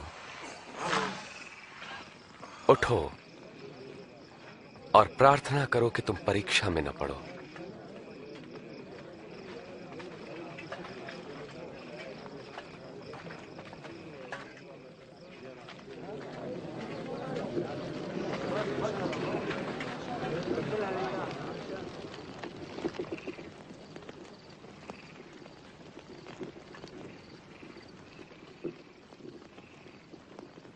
यहूदा,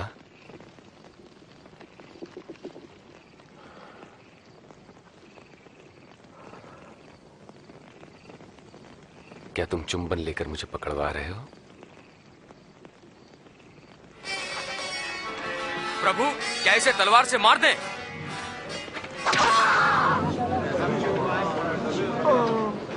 चलो इसे पकड़ लो। बस बहुत हो गया।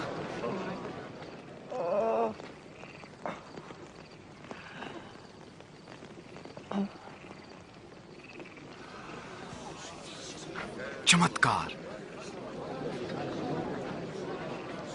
मुझे डाकू समझकर तुम तलवारें और लाठियां लेकर आए हो। मैं मंदिर में हर दिन तुम्हारे साथ था, तब तुमने मुझे नहीं पकड़ा। ये तुम्हारे सक्रिय होने की घड़ी है, जबकि अंधकार का साम्राज्य है।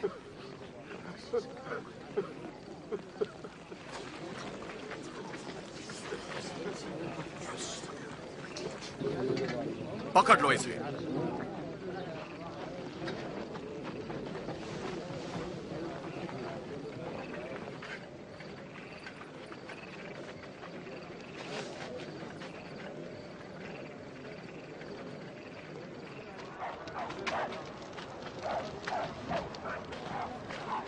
इस पे निगरानी रखो। तब सिपाही उन्हें पकड़कर आंगन में लाए और यहूदियों का राजा कहकर उनका ठट्टा करने लगे। अरे राजा के कपड़े तो देखो। बता, अब क्या होने वाला है? क्या तू हमें बचाएगा? ओ महाराज, क्या तू बचाएगा? ये मनुष्य भी यीशु के साथ था? बहन, मैं तो उसे जानता तक नहीं। मैंने दोनों को साथ देखा है।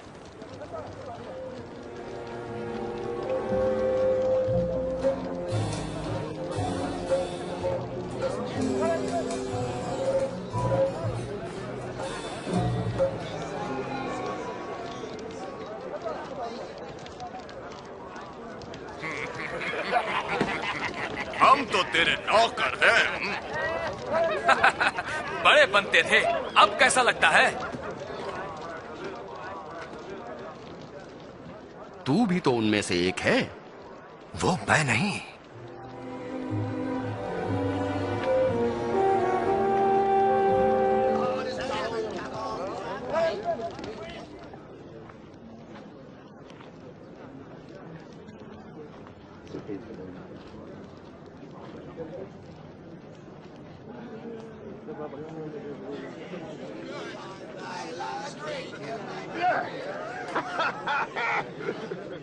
इसमें कोई शक नहीं कि ये मनुष्य यीशु के साथ था, क्योंकि ये भी गलील से ही है। अरे होगा। पता नहीं तुम किसके बारे में बात कर रहे हो।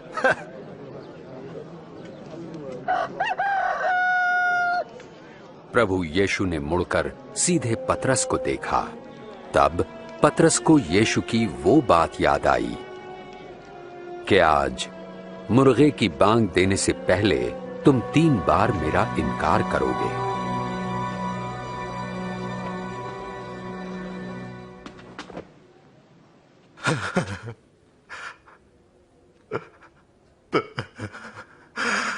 प्रभु जी, हम विनती करते हैं कि आप अपनी महानता के अनुसार हम पर दया करें।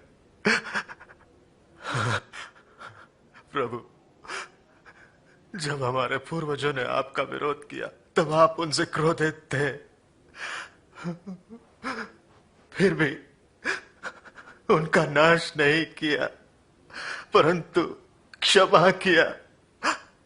आपने अपने प्रेम, वाचा तथा विश्वास योग्यता के कारण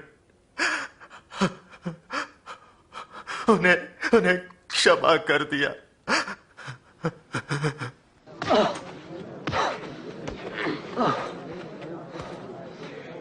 बोल, तुझे किसने मारा? भविष्यवाणी कर, अब तुझे कौन मारेगा? बस करो, ये सब बंद करो, इसे सभा के सामने ले आओ। चल।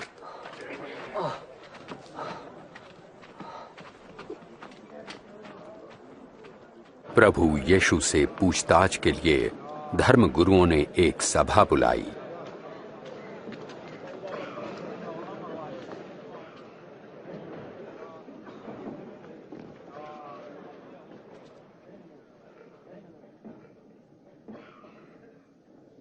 हमें बता, क्या तू ही मसीह है? यदि मैं बताऊंगा तो तुम विश्वास न करोगे। यदि मैं तुमसे प्रश्न पूछूं तब तुम उत्तर न दे सकोगे।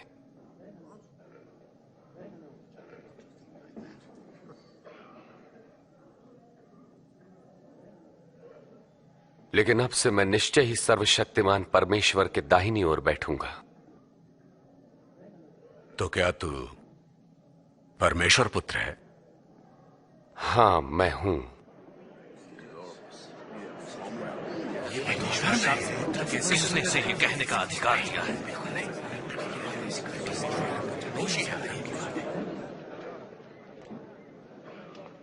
हमने खुद अपने कानों से सुना कि इसने क्या कहा।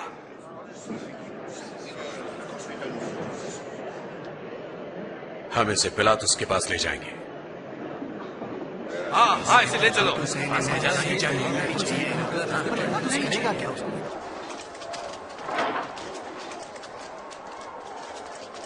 चलो।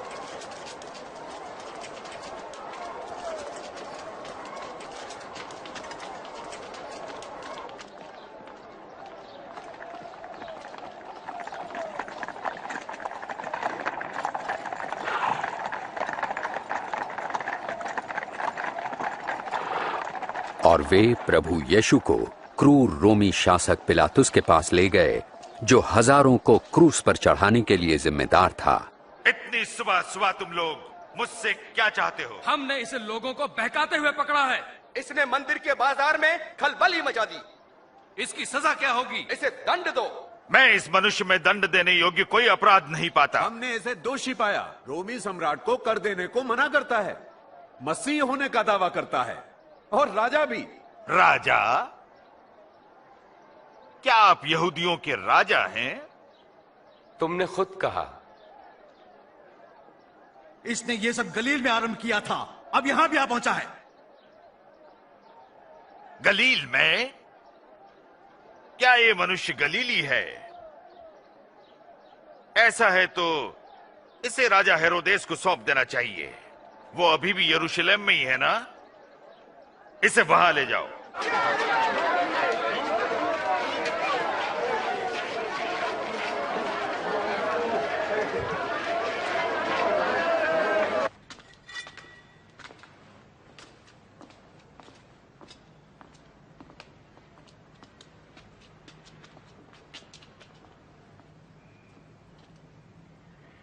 तो अपने विषय में क्या कहते हो तुम?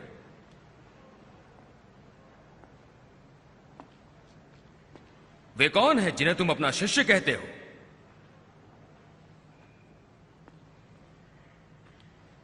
मैंने बहुतों से सुना है कि तुम आश्चर्य कर्म भी करते हो।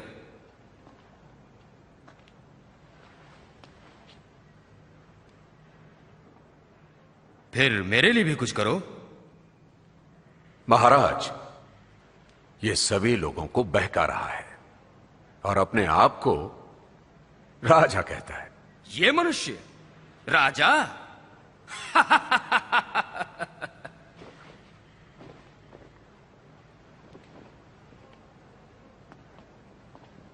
महाराज, इसे खूब पीटो।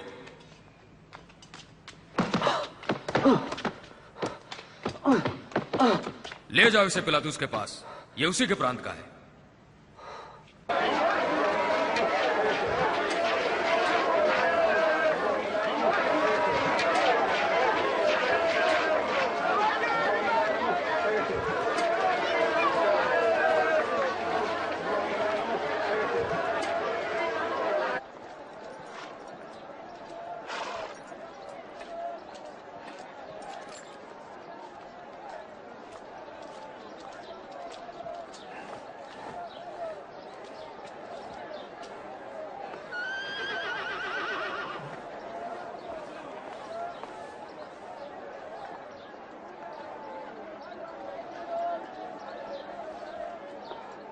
इस व्यक्ति ने मृत्युदंड के योग्य कोई अपराध नहीं किया।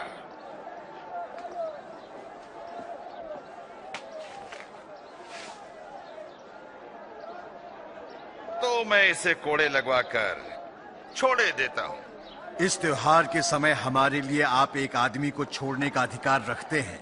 हमारे लिए छोड़ दे। ठीक है। और इस मनुष्य को दंड दे। हाँ, हमें बरअब्बा चाहिए।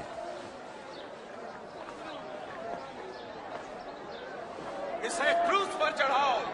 हाँ, इसे क्रूस पर चढ़ाओ। तुम इसे कोड़े लगाओ।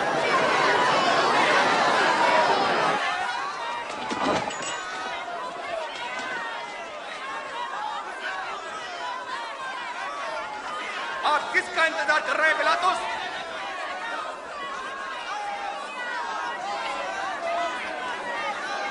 ये यीशु है।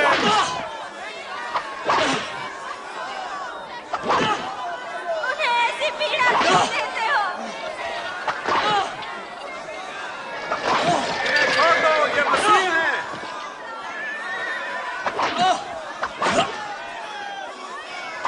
ये निर्दोष है।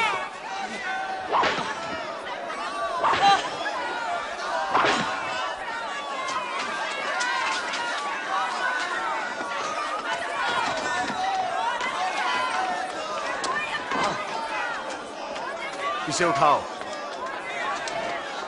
वो जोर जोर से चिल्ला रहे थे कि यीशु को क्रूस पर चढ़ाया जाए, तो पिलातुस ने यीशु को मृत्युदंड दिया। बदले में हत्या और दंगे के लिए बंदी बरअब्बा को रिहा कर दिया गया और क्रूस पर चढ़ाने के लिए यीशु को उनके हवाले कर दिया।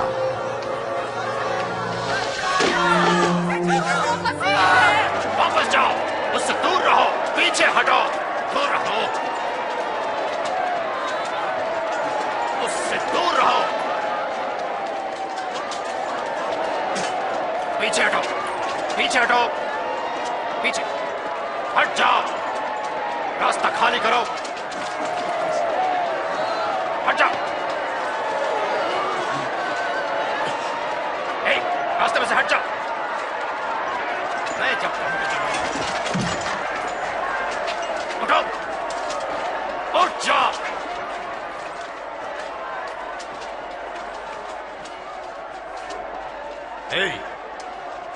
क्या नाम है तुम्हारा? हजूर, मुझे शमौन कुरैनी कहते हैं। इधर आओ तुम। रस्सियां काटो।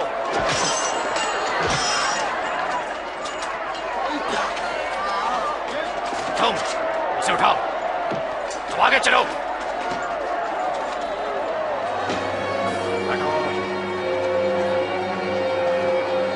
पीछे हटो, छोड़ो उसे।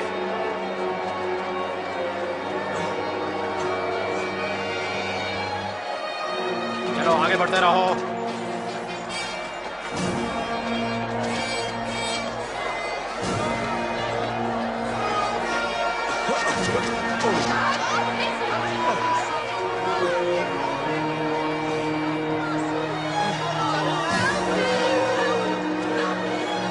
हटो, पीछे हटो।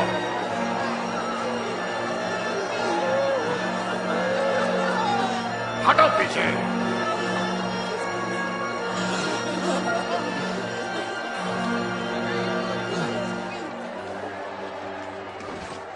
हम आपके लिए रोते हैं प्रभु जी, इसे पीजिए प्रभु जी। पी लीजिए प्रभु जी।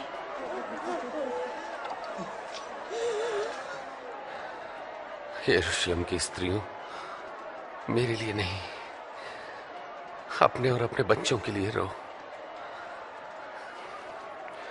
जब ये लोग मेरे साथ ऐसा व्यवहार कर रहे हैं तो तुम्हारे साथ क्या कुछ ना होगा। परमेश्वर आपकी सहायता करे। हम आपके लिए प्रार्थना करेंगे।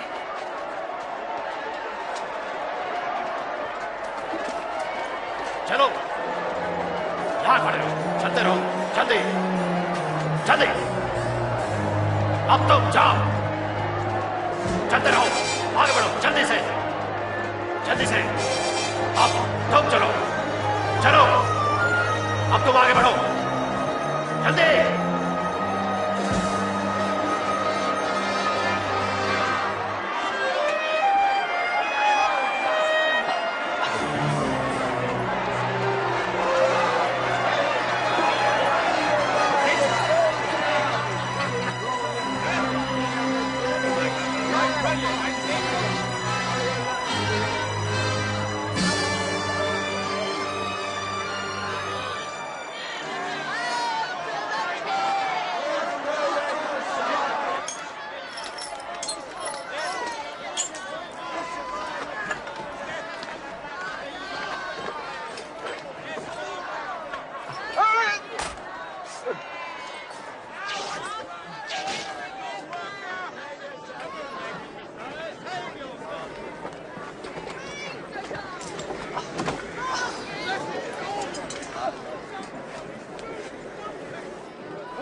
अपना काम करते रहो।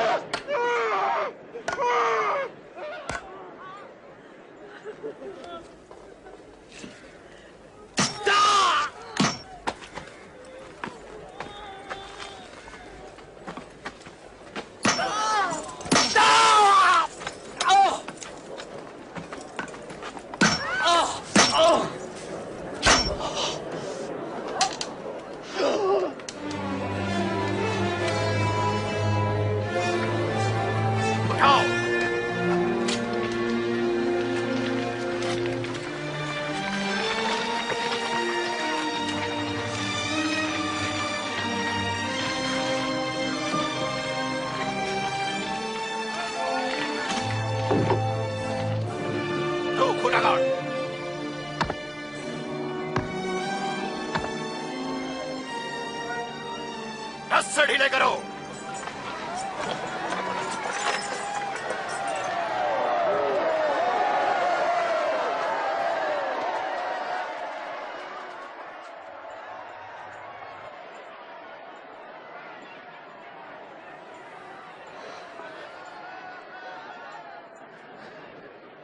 हे पिता, इन्हें क्षमा कर, ये नहीं जानते कि क्या करते हैं।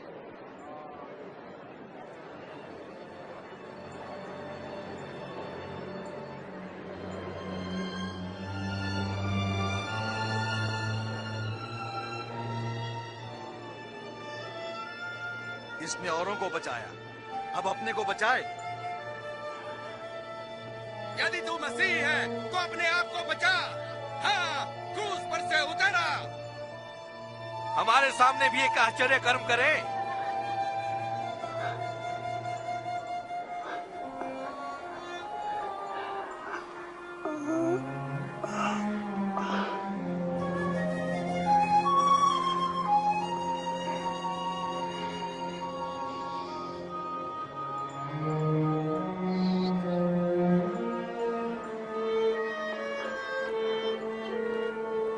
और यीशु को क्रूस पर 2 चोरों के बीच लटकाया गया। इस प्रकार परमेश्वर के भविष्यवक्ताओं द्वारा सैकड़ों वर्ष पूर्व की गई भविष्यवाणी पूरी हुई। ये कपड़ा किसी मामूली आदमी का नहीं। रहने दो, नहीं इसे मत फाड़ो, मैं बताता हूँ इसका क्या करें। चलो पर्चियां डालें। अच्छा, पर्ची डाल के देखते हैं। ये मेरा नंबर तो आया, देखो तो नंबर तो देख। अरे तुझे मिल गया, अब तू इसका क्या करेगा?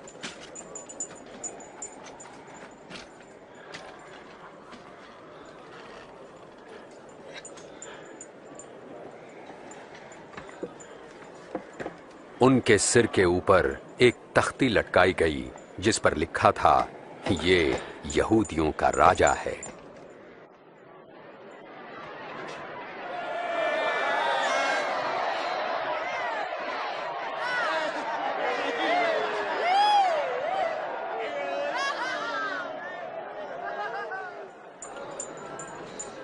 यदि तू यहूदियों का राजा है तो बचा ले अपने आप को।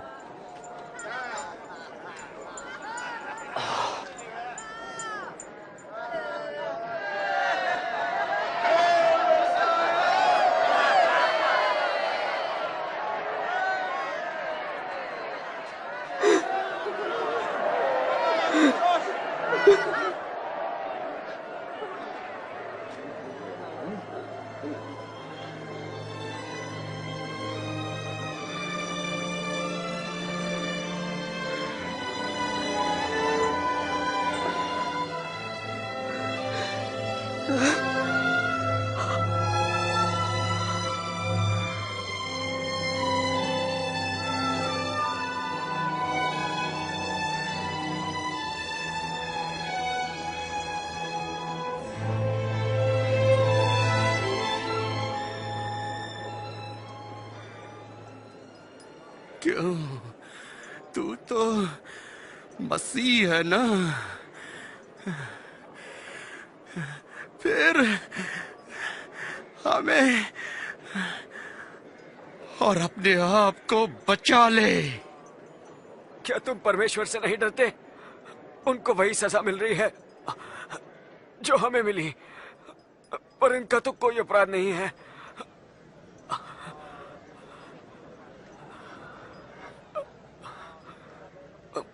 मुझे याद रखना यीशु जी, जब आप अपने राज्य में आएंगे।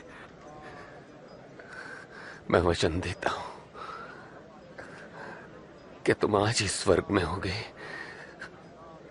मेरे साथ।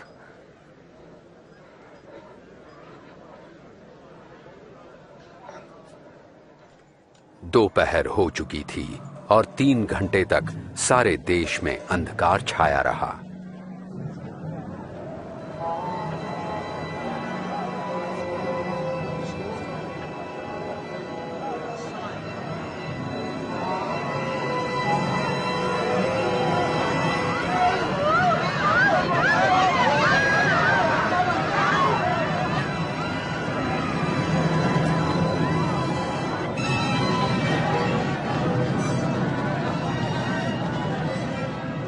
और मंदिर का पर्दा ऊपर से लेकर नीचे तक हट गया।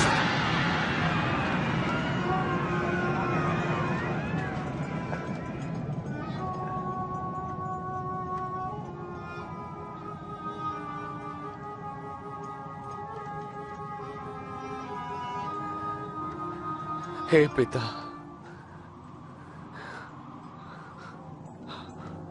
आपके हाथों में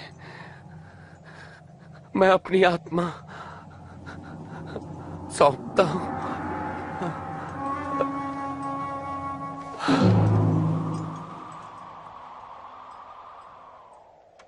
सैनिकों के सूबेदार ने ये देखकर परमेश्वर की बड़ाई करते हुए कहा, परमेश्वर की महिमा हो। निश्चय ही ये एक धर्मी मनुष्य थे।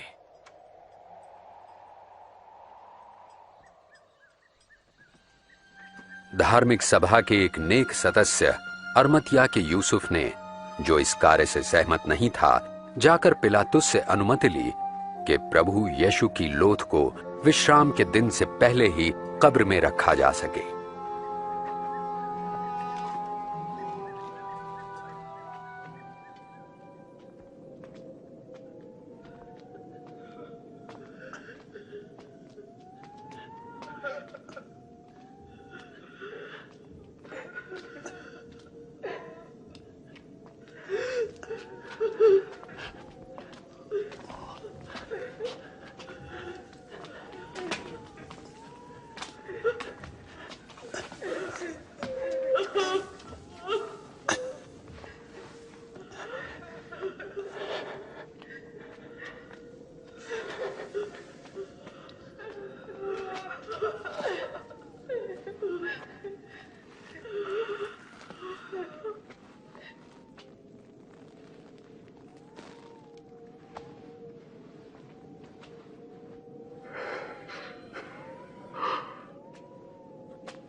क्षमा कीजिए, हम प्रभु की लोथ के पीछे पीछे आ रहे थे।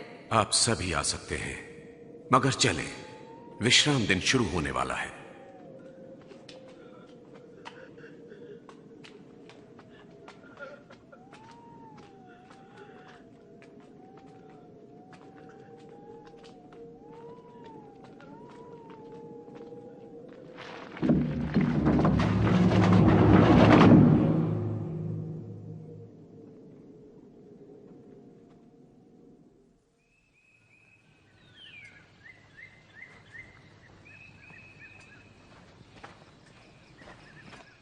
रविवार की सुबह तड़के ही स्त्रियां सुगंधित वस्तुएं तैयार करके कब्र पर आईं। उन्होंने कब्र से पत्थर को लुढ़का हुआ पाया और जब वे अंदर गईं तो प्रभु यीशु की लोथ वहां नहीं थी।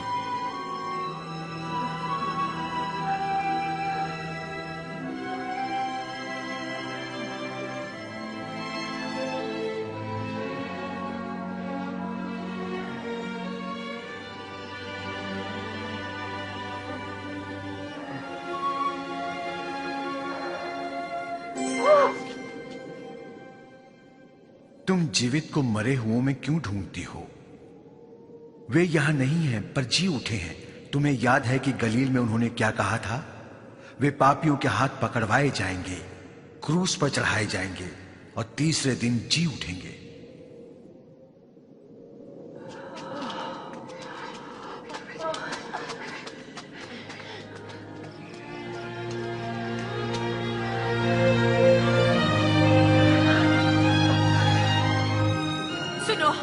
कब्र का पत्थर लुढ़का हुआ था।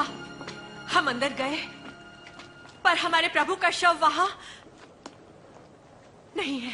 क्या प्रभु का शव नहीं है? और दो मनुष्य हमें दिखे, स्वर्गदूत चमकते सूर्य समान, और हमसे ये कहा, तुम जीवित को मृतकों में क्यों ढूंढती हो? ये सच है। विश्वास कीजिए, विश्वास कीजिए। हमने उनको देखा, आप भी जाकर देखें, कब्र खाली है, प्रभु वहां नहीं है। पतरस, आप हमारा विश्वास करें।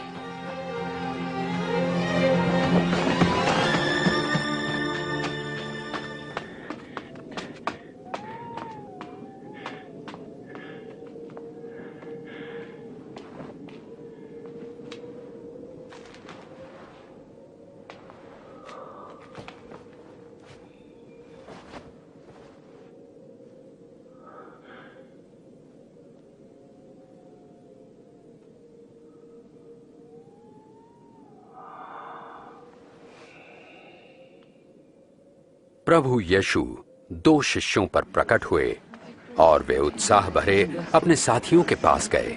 प्रभु सच में जी उठे हैं, वे पतरस को दिखाई दिए। हम जब रास्ते में थे उन्हें नहीं पहचान सके, पर रोटी तोड़ने पर ही हमने उन्हें पहचाना। इम्माउस में वे वहां कैसे पहुंच गए?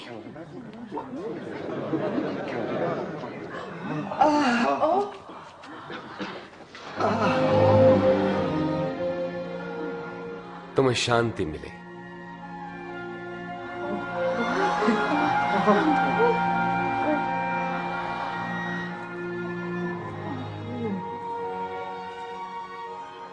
तुम क्यों इतनी चिंतित हो? तुम्हारे मन में शंका क्यों उठ रही है? देखो मेरे हाथ और मेरे पांव और जान लो कि ये मैं ही हूं। मुझे छुओ तो पहचान लोगे, क्योंकि आत्मा के हड्डी और मांस नहीं होता जैसा मुझ में देखते हो। मैं यही बातें तो करता था जब तुम्हारे साथ था, कि मेरे विषय में मूसा की व्यवस्था, भविष्यवक्ता के लेखों और भजन संहिता में लिखा सब पूरा होना था। यही तो लिखा है कि मसीह को दुख उठाना और तीसरे दिन मृतकों में से जी उठना है। उनके नाम से पश्चाताप और पाप क्षमा का संदेश यरूशलेम से लेकर सारे संसार में प्रचारित किया जाएगा। तुम इन सब बातों के साक्षी हो और मैं स्वयं अपने पिता का वचन तुम्हारे लिए पूरा करूंगा। स्वर्ग से सामर्थ्य पाने तक यरूशलेम में ही प्रतीक्षा करते रहना।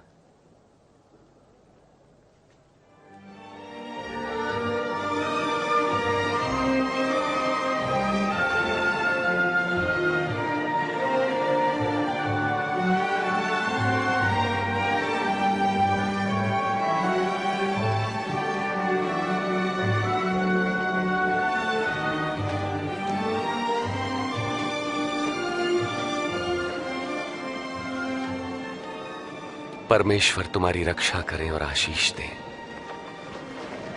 स्वर्ग और पृथ्वी का सारा अधिकार मुझे दिया गया है, इसलिए जाकर सब जातियों के लोगों को शिष्य बनाओ और उन्हें पिता, पुत्र और पवित्र आत्मा के नाम से बपतिस्मा दो और उन्हें सब बातें जो मैंने तुम्हें आज्ञा दी हैं मानना सिखाओ। और देखो मैं जगत के अंत तक सदैव तुम्हारे साथ हूं। आमीन।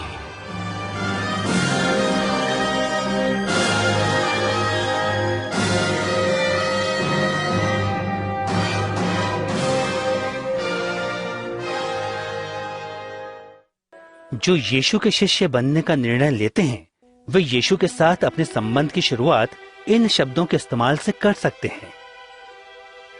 पिता परमेश्वर, आप धर्मी हैं। मैं धन्यवाद देता हूं कि आप मुझसे प्रेम करते हैं। मुझे इस बात का पछतावा है कि मैंने आपकी आज्ञाओं को नहीं माना और आपके विरुद्ध पाप किया। मैं धन्यवाद देता हूं कि आपने यीशु को क्रूस पर मेरी जगह मरने के लिए भेजा और वो तीसरे दिन जी उठा। मैं धन्यवाद देता हूं कि उसने मेरे बदले मेरे पापों का दंड सहा। मैं आपके मार्ग पर चलना चाहता हूं और यीशु को अपना उद्धारकर्ता और अपने प्रभु के रूप में ग्रहण करना चाहता हूं। मैं धन्यवाद देता हूं कि आपने मेरे पापों को क्षमा किया है और हमेशा के लिए आपके साथ आपके राज्य में रहने के लिए द्वार खोल दिया है। मैं विनती करता हूं कि अपनी पवित्र आत्मा मुझे दे ताकि वो मेरे साथ रहे और मुझे आपका मार्ग दिखाए। वो मुझे सामर्थ्य दे ताकि मैं अपने पूरे मन से आपसे प्रेम रख सकूं, ताकि मैं ऐसा जीवन जीऊं जो आपको पसंद हो और इस दुनिया में हर जगह लोग आपकी स्तुति करें। आमीन। यीशु ने अपने शिष्यों के बारे में कहा, मेरी भेड़ें मेरा शब्द सुनती हैं और मैं उन्हें जानता हूं और वो मेरे पीछे चलती हैं। यीशु के शिष्य आपस में मिलते हैं, वो हर रोज उससे बातें करते हैं, उसके वचन को पढ़ते हैं, वो हमेशा उसका अनुसरण करते हैं और दूसरों को भी उसके बारे में बताते हैं। यीशु उनका मार्गदर्शन करता है और परमेश्वर के आत्मा के द्वारा जो उनके हृदय में रहता है उन्हें सामर्थ्य प्रदान करता है। हमेशा उस बात को अपने मन में याद रखें जो उसने स्वर्ग पर जाते समय कही थी। परमेश्वर ने मुझे स्वर्ग और पृथ्वी का अधिकार दिया है। विश्वास रखो, मैं हमेशा तुम्हारे साथ इस जगत के अंत तक हूं।